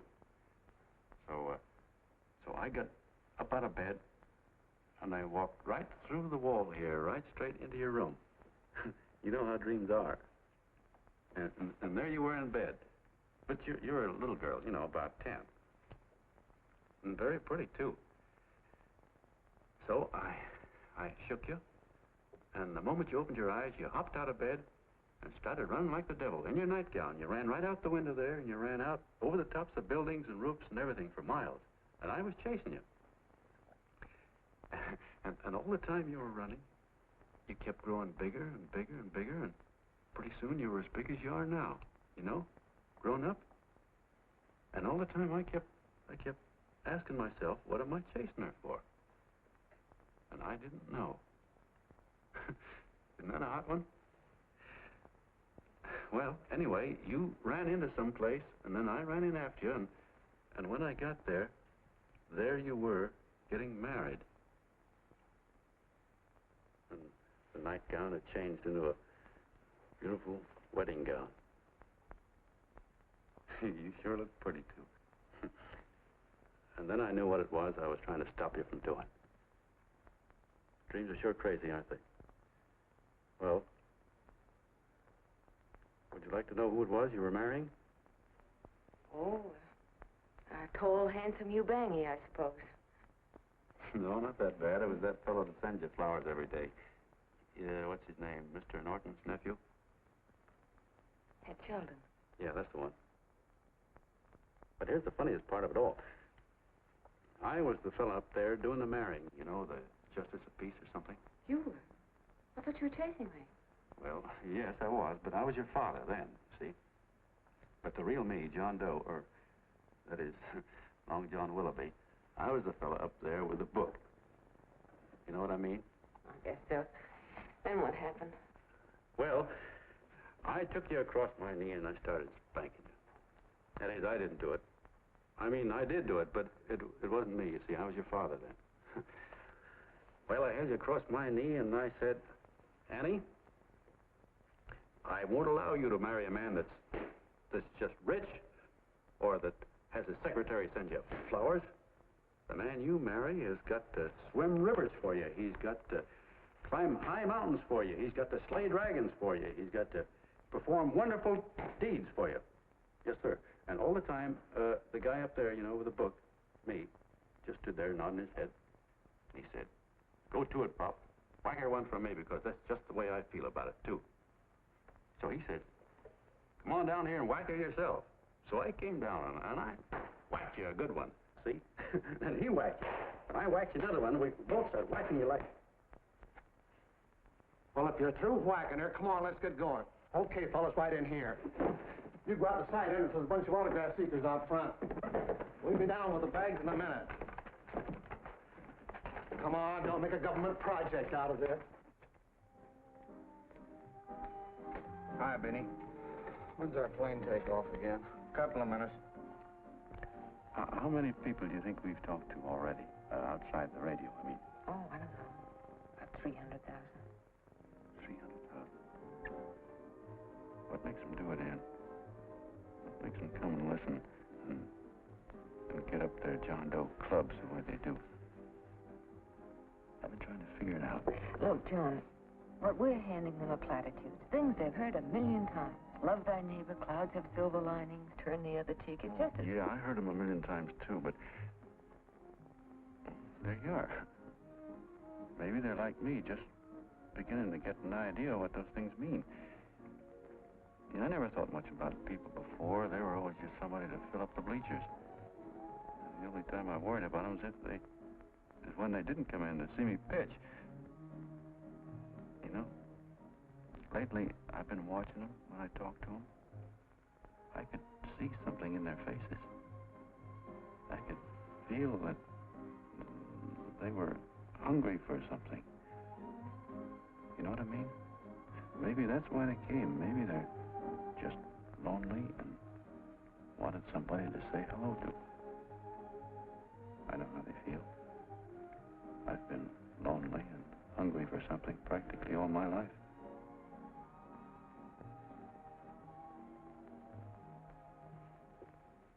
All aboard, folks. Yeah, that's true. Oh, somebody else sitting here? No, that's your seat. And this is your coat. Mine? A little token of appreciation. Oh, it's beautiful, D.B. Well, I don't quite know what to say. Well, don't say anything at all. Just sit down. Oh. Go ahead, open it. Oh.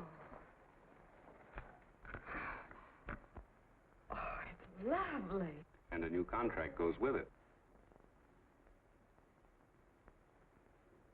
Well, come on, Springer. You've got something on your mind.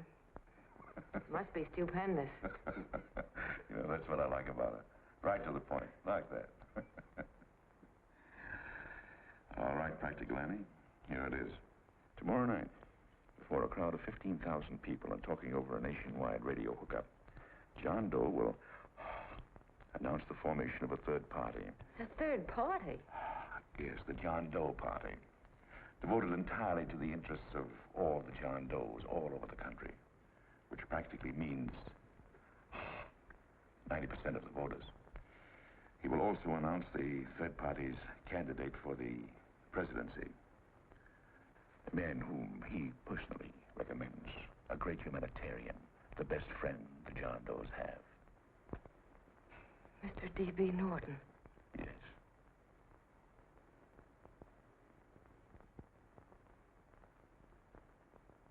Wow.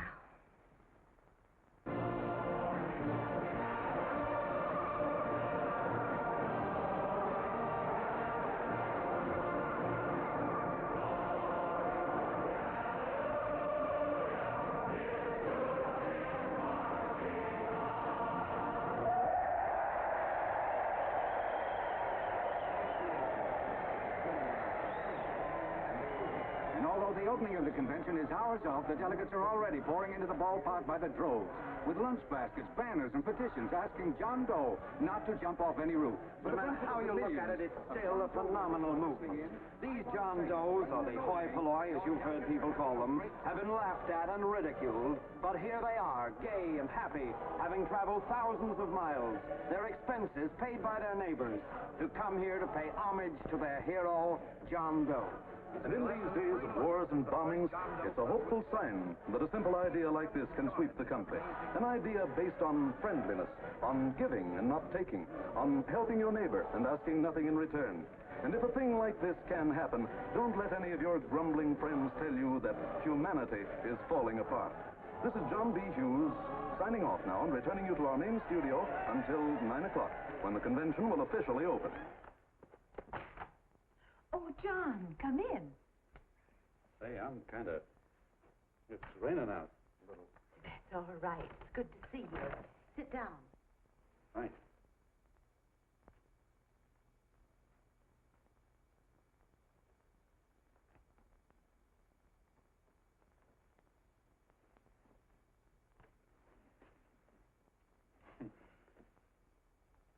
It's for Anne. Oh, how nice. Thank you very much. Flowers. I'm terribly sorry she isn't here. She isn't? No, she just left. I'm surprised you didn't run into her. She went over to Mr. Norton's house. Oh. Did you want to see her about something important? Yeah. Well, no, it'll wait. Say, he's a nice man, isn't he? Mr. Norton, I mean. He's done an awful lot for the...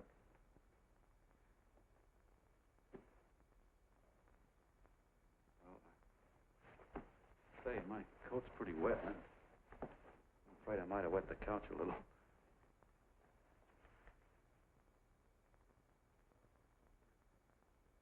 Well, I guess I'll see her at the convention later. Yes, of course. I'll see that she gets the flowers. Thanks. Good night, Mrs. Mitchell. Good night, John.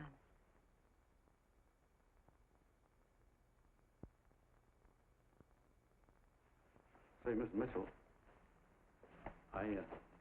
I'm kind of glad Anne isn't here. See, I came over here hoping to see her alone, and kind of hoping I wouldn't, too, you know what I mean?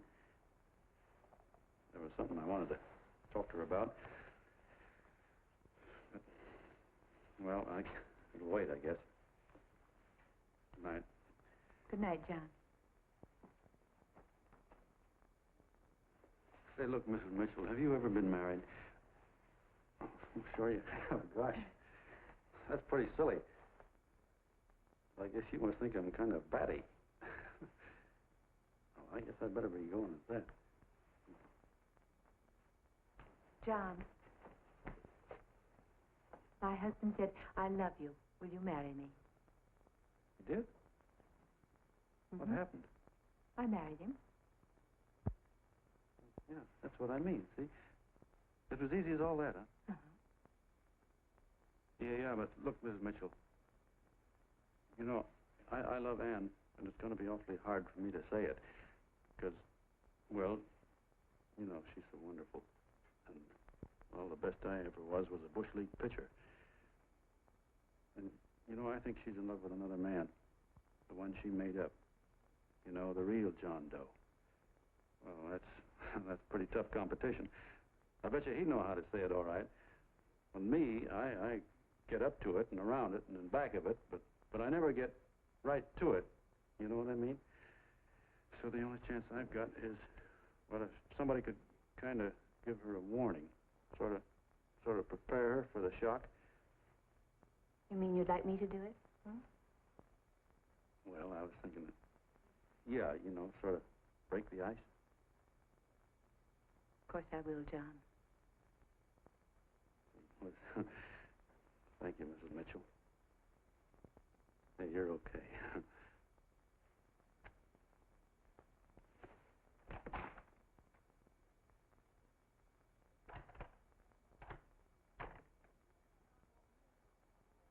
This John Doe meeting is going to be one of the biggest things that ever happened. Why, they're coming from all over. Trains, boxcars, wagons. Look out! Hello, bodyguard. Hey, had your dinner yet? What's that? Oh, that's all right. Well, look, no, go ahead and have your dinner. Wait a minute, John.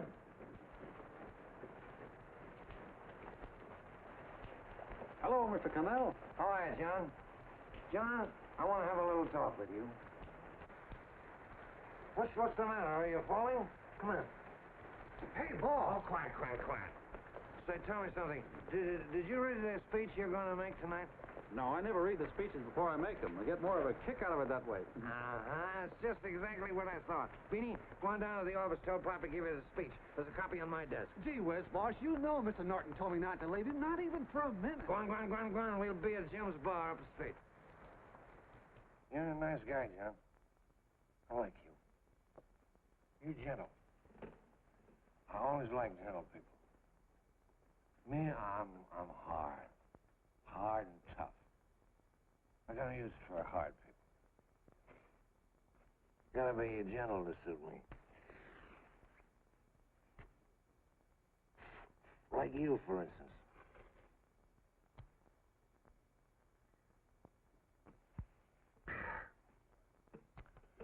Yep, I'm hard. But you want to know something? I've got a weakness. Never guess that, would you? I have. Want to know this? Star-Spangled Banner.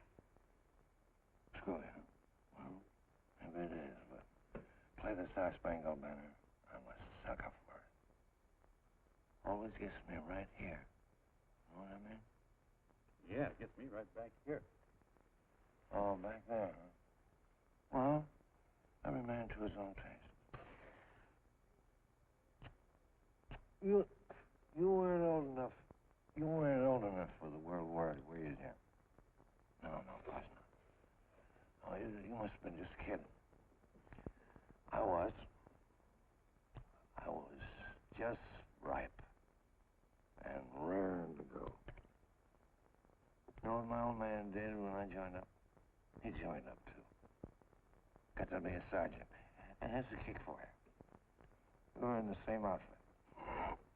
Funny, huh? Hmm?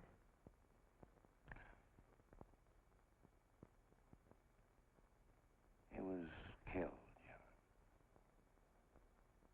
I saw him get it. I was right there, and I saw it with my own eyes.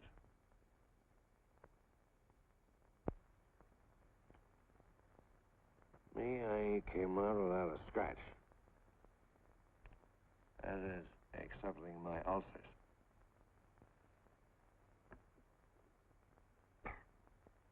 We should be drinking milk, you know. This stuff is poison. Hey, Tubby. Yes, Mr. Connell? What do you say, huh? All right. Yep, I'm a sucker for this country. I'm a sucker for the Star-Spangled Banner, and I'm a sucker for this country. I like what we got here. I like it. A guy can say what he wants and do what he wants without having a bayonet shoved through his belly. And that's all right. You betcha. Man, we don't want anybody coming around changing it, do we? No, sir. When they do, I get mad. I get boiling mad. Right now, John, I'm sizzling. I get mad for a lot of other guys besides myself. I get mad for a guy named Washington, and a guy named Jefferson, and Lincoln. Lighthouses, John. Lighthouses in a foggy world. You know what I mean? Yeah, you bet.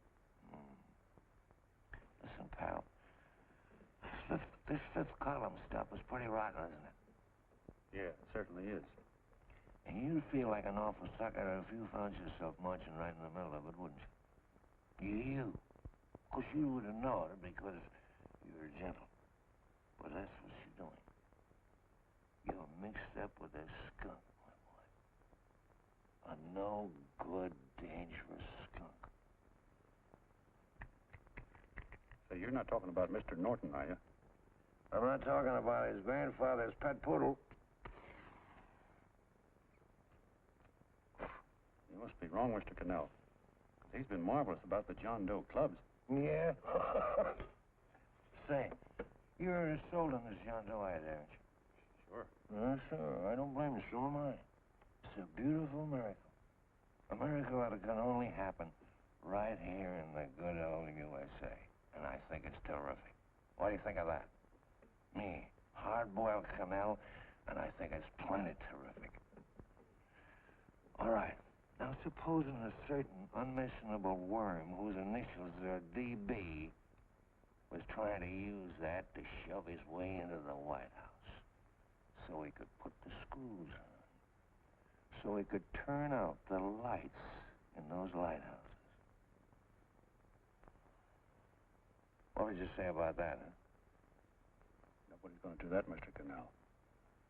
They can't use the John Doe clubs for politics. That's the main idea. Is that so? Then what's a big political boss like Hammett doing in town? And a labor leader like Bennett? And a lot of other big shots is up at DB's house right now. Wolves, John. Wolves. Waiting to cut up the John Does. Wait till you get a gander at the speech you're going to make tonight. You're all wet. Miss Mitchell writes those speeches. Nobody can make her write that kind of stuff. They can't, huh? Who do you think writes them? My Aunt Emma? I know she writes them. Gets a big bonus for doing them, too. A mink coat and a diamond bracelet. Don't write them. Why, that gold-grabbing dame would double-cross her own mother for a handful of Chinese yams. Shut up. If you weren't drunk, I'd... Hey, boss. Here's the speech, boss. Hey, go on and read it, John, and then start sucking. Hey, wait a minute, Mr. Doe. Tubby? Yes, sir. Better bring me a glass of milk. I'm smoking too much. Yes, Charlie? Got everything all set? Fine. John Doe been taken care of? Good. How many people do you think will be there? 15,000? Oh, my, that's fine. Now, listen, Charlie. As soon as John Doe stops talking about me, I want you to start that demonstration. And make it a big one, you understand? Don't worry about that, DB. My boys are there. They'll take care of it. What? Yes, I'll be there 15 minutes after I get your call. Why, Mr. Doe. Where are they? In the dining room.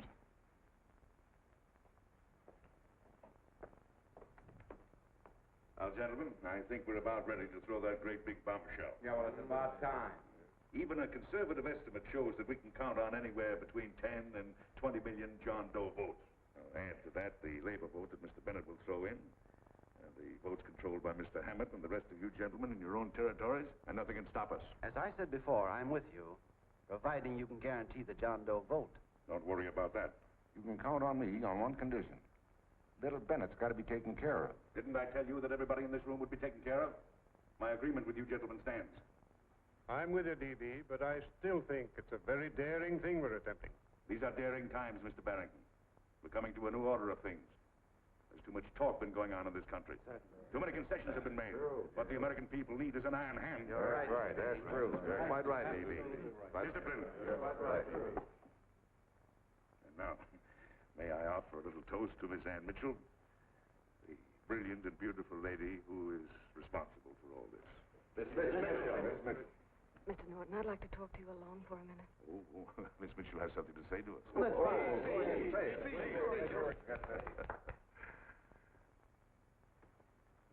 Hello.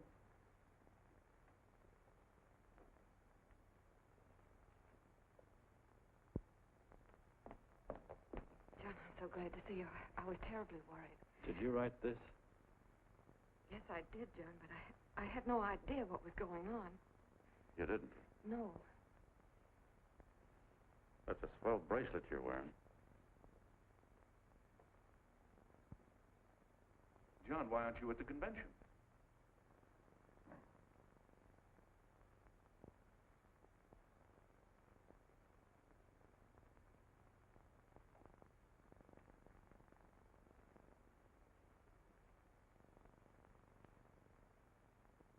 Is there anything wrong? No, nothing's wrong. Everything's fine. So there's going to be a new order of things, huh? Everybody's going to cut himself a nice fat slice of the John Does, eh? You forgot one detail, Mr. Big Shot. You forgot me, the prize stooge of the world. Why, if you or anybody else thinks he's going to use the John Doe clubs for his own rotten purpose, he's going to have to do it over my dead body. Oh, hold on a minute, young man. Hold on. That's rather big talk. I started the John Doe clubs with my money.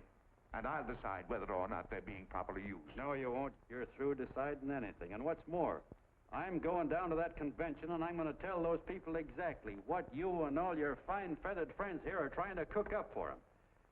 And I'm going to say it in my own words this time. Stop it, baby. Hold my door.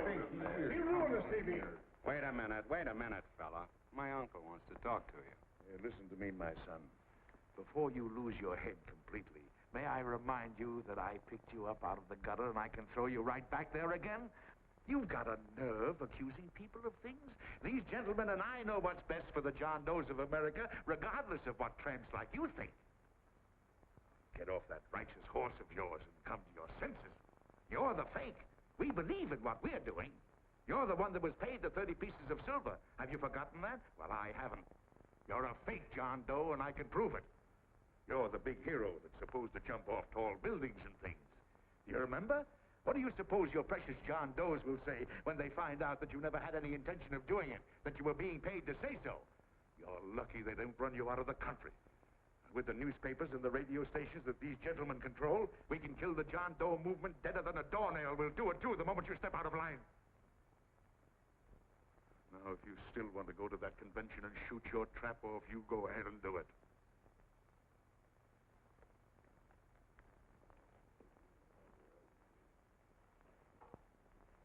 You mean to tell me you try to kill the John Doe movement if you can't use it to get what you want? You bet your bottom dollar we would.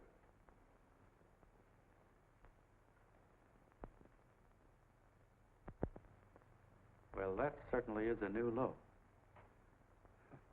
I guess I've seen everything now.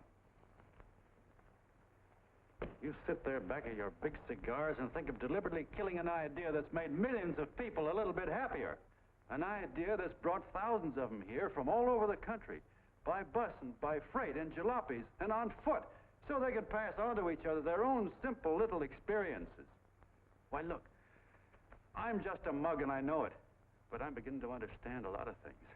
Why, your type's as old as history. If you can't lay your dirty fingers on a decent idea and twist it and squeeze it and stuff it into your own pocket, you slap it down. Like dogs, if you can't eat something, you bury it. Why, this is the one worthwhile thing that's come along. People are finally finding out that the guy next door isn't a bad egg.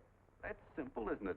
And yet a thing like that's got a chance of spreading till it touches every last doggone human being in the world, and you talk about killing it. Why, when this fire dies down, what's going to be left?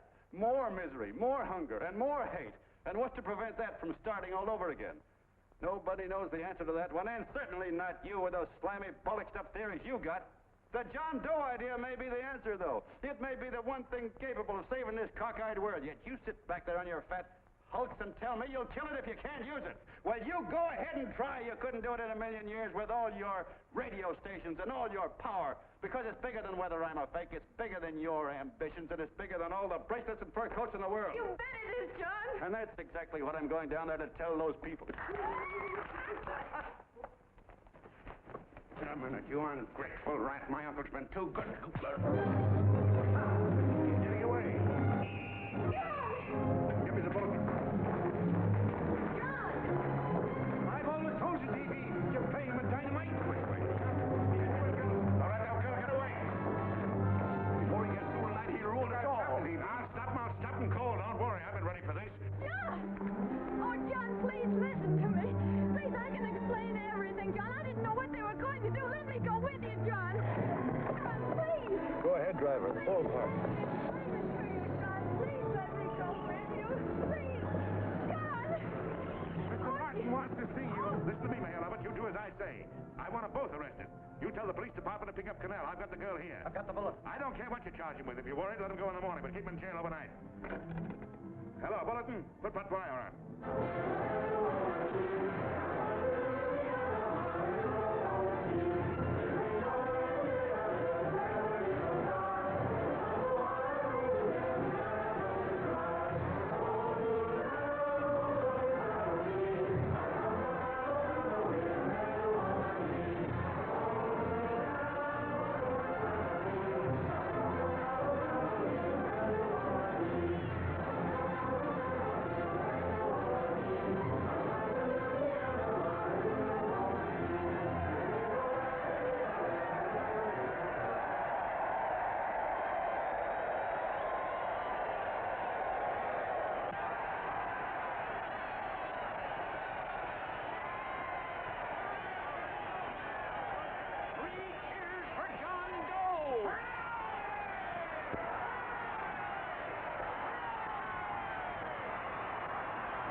Ladies and gentlemen, let us have a moment of silent prayer for the John Does all over the world, many of whom are homeless and hungry.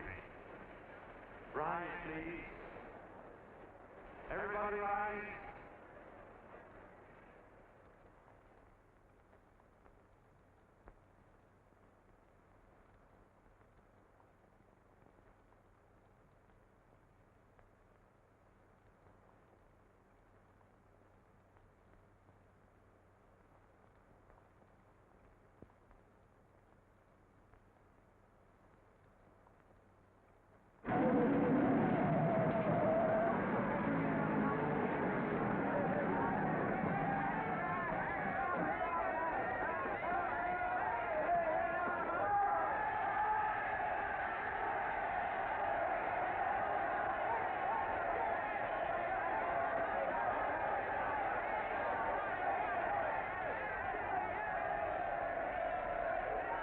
Newsboys. Hundreds of yelling newsboys are swarming into the park like locusts. They're yelling John Doe's a fake, fake.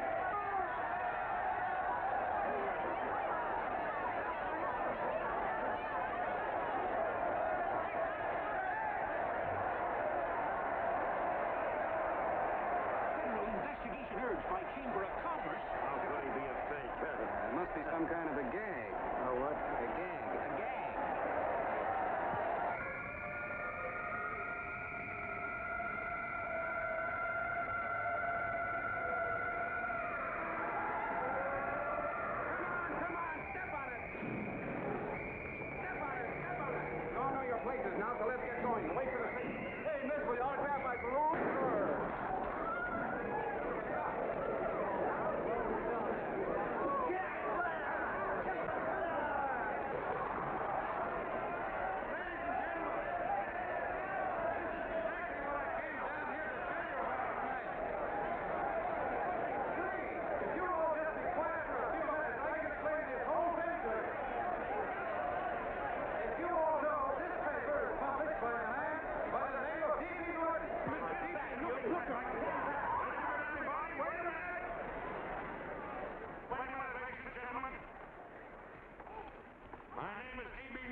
of suckers, and I'm the biggest of the lot. I spent a fortune backing this man in what I believe to be a sincere and worthy cause, just as you all did. And now I find out it's nothing but a cheap racket cooked up by him and two of my employees for the sole purpose of collecting dues from John Doe's all over the country. That's a lie. It's not a lie. Nickels and dimes to stuff into their own pockets. You can read all about it in the newspapers there. That's a lie. Listen, This man had no intention of jumping off the top of a building. He was paid to say so. Do you deny that? That's got nothing to do with it. It's what you paid for it, weren't you? Yes, I was paid, but there And happened... what about the suicide note? You didn't write that either. What difference Did you write it or didn't you? No, I didn't write it. Now, you bet your life you didn't. You look in your papers, ladies and gentlemen, and you'll find Miss Nixon's fine confession that she was the one who wrote it. Listen, folks, it's a fact that I didn't write the letter. There you see, he admits that you're a fake John Doe. Now, for what you have done to all these good people, they ought to run you out of the country. And I hope they do it.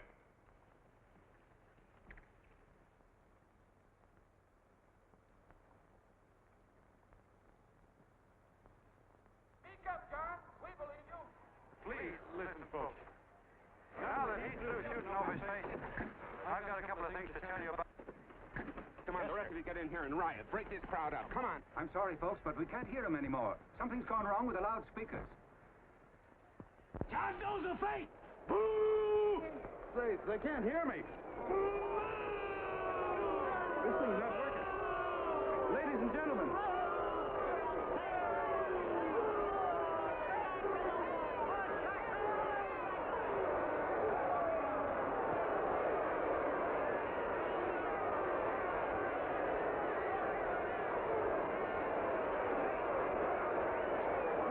This thing's bigger than whether I'm a fake.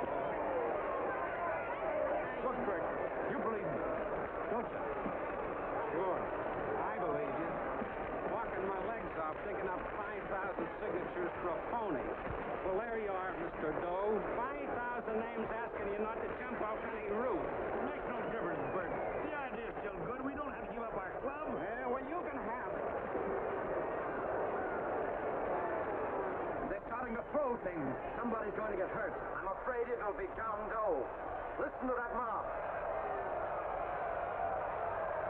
I'm gonna go. All right, lady. Let go. Let me go. I want to go.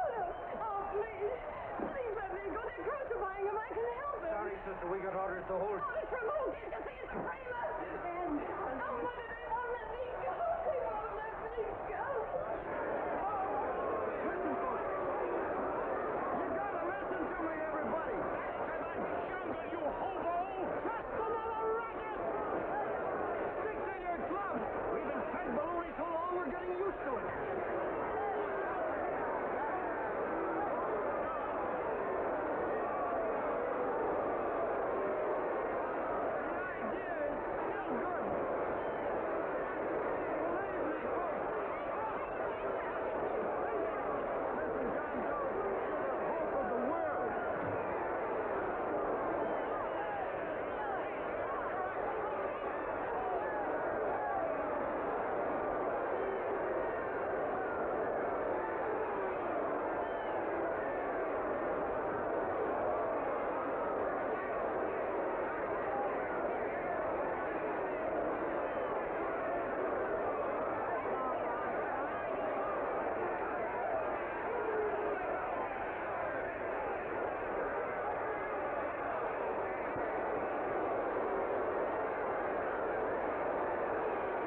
Finally managed to get him out of the park.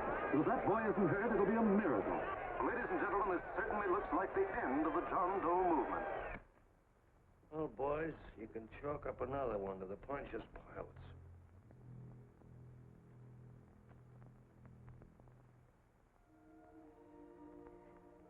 I should have been there. I could have helped him. He was so all alone. Thought I was going to be mighty ashamed of ourselves after tonight. We certainly didn't give that man much of a chance.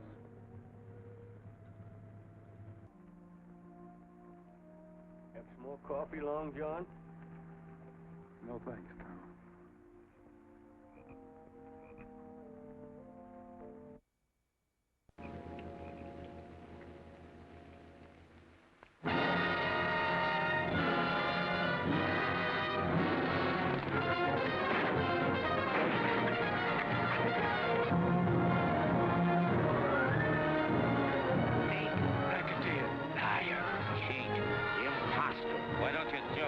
Christmas Eve at midnight.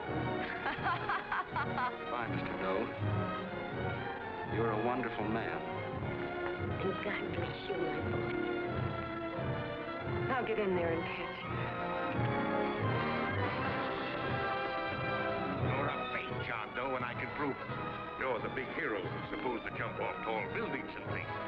You remember? What do you suppose your precious John Does will say when they find out that you never had any intention of doing it, that you were being paid to say so? Christmas Eve at midnight.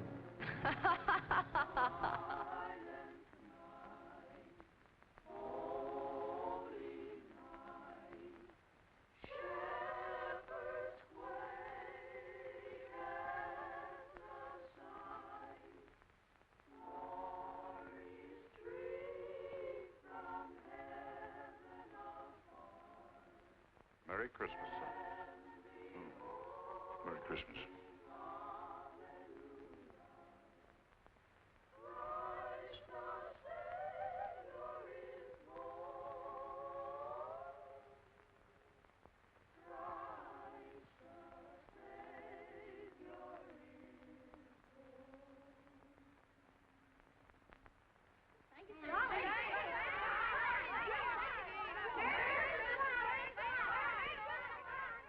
Who? John Doe. Is that screwball still around? Dame's been calling all day. Sure, I know. Yeah, at midnight, huh? Okay, lady. We'll have the place surrounded with nets. They're laughing at me.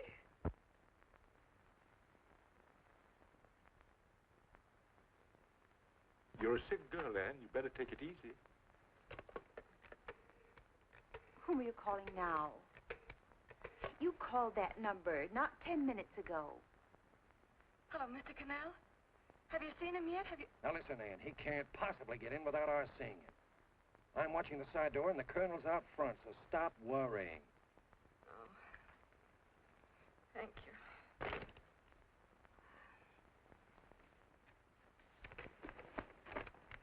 What, Anne? Anne, don't be foolish.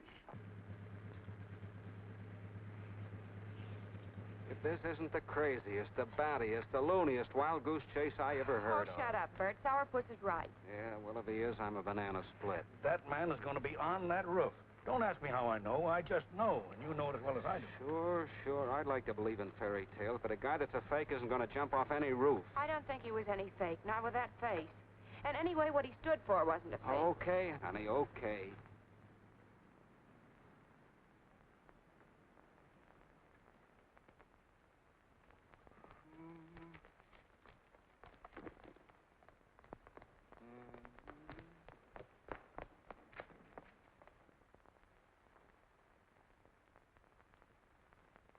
Elevators ain't running.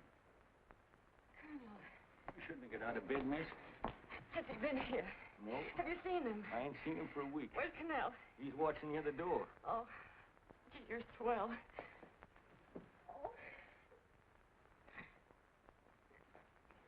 No sense in going up there. I've been here for hours. He ain't here. Let me go, will you?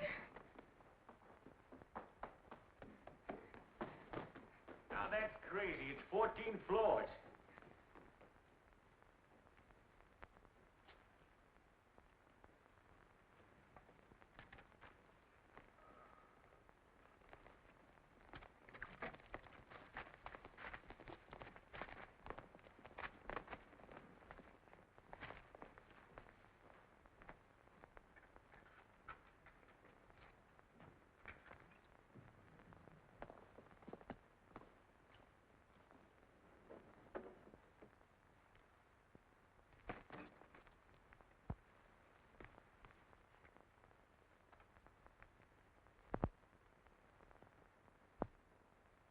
As far as the elevator goes, we got to walk up to the tower.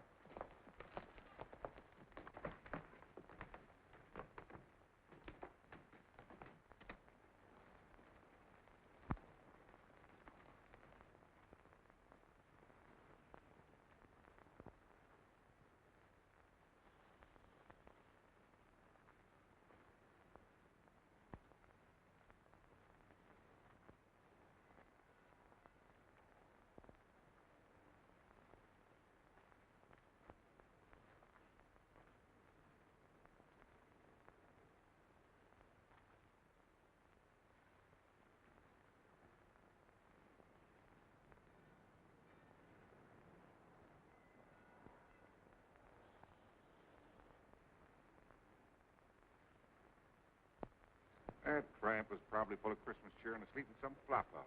Let's go. I've got to decorate my tree.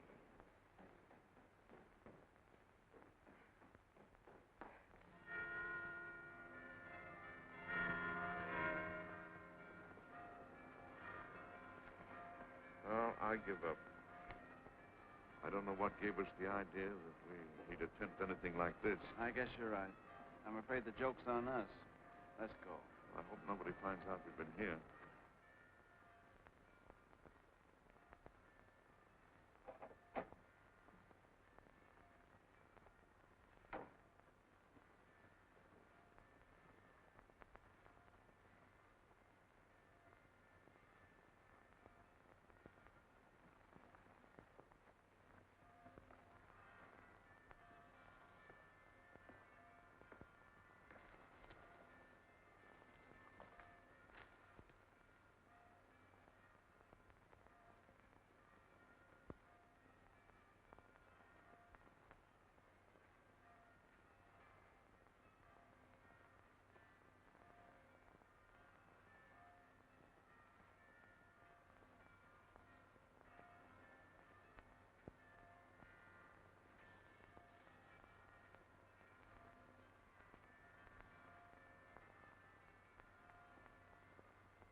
I wouldn't do that if I were you, John.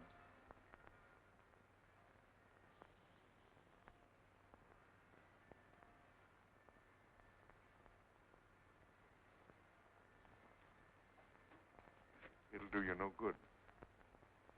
The mayor has policemen downstairs with instructions to remove all marks of identification you may have on your person. You will be buried in Potter's Field, and you will have accomplished nothing.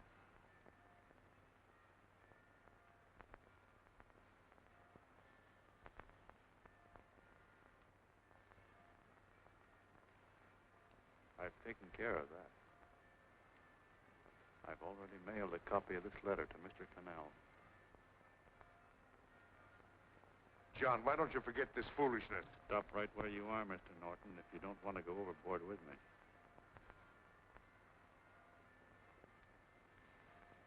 I'm glad you gentlemen are here.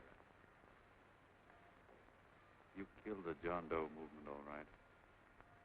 But you're going to see it born all over again.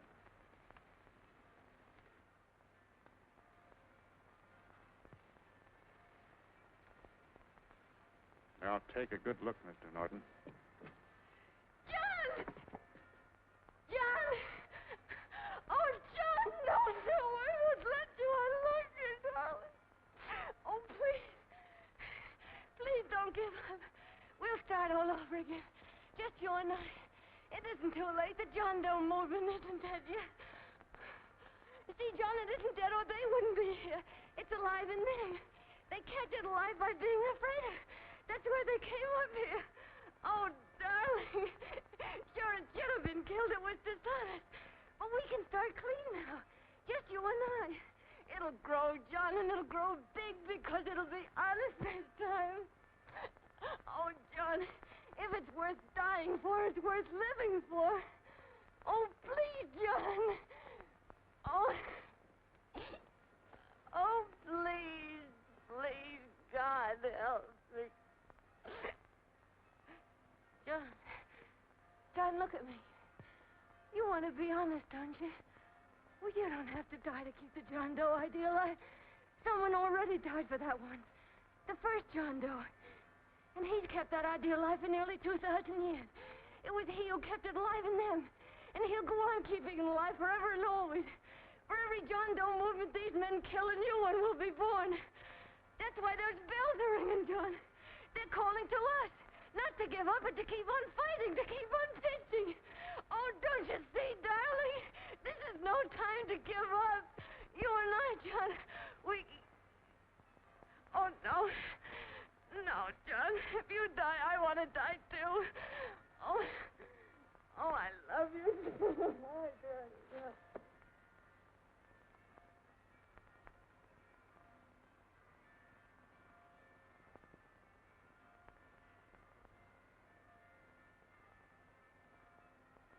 Mr. Doe, you don't have to.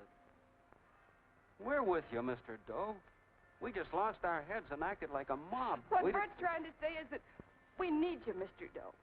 There were a lot of us that didn't believe what that man said. We were going to start up our John Doe Club again, whether we saw you or not. Weren't we, Bert? And there were a lot of others that were going to do the same thing. Well, Mr. Sourpuss even got a letter from his cousin in Toledo. I got it right here, Mr. Doe. Only it'd be a lot easier with you. Please. Please come with us, Mr. Doe.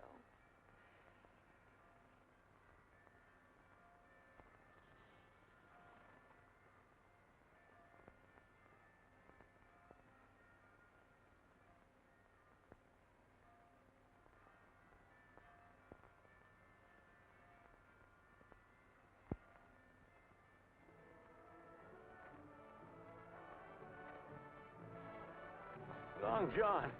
Mr. Doe. Here, we'll help you with it. She'll be all right. Mr. Doe, take her right down to the car. Right up. Look, we got a car right down for her. They are, Norton, the people.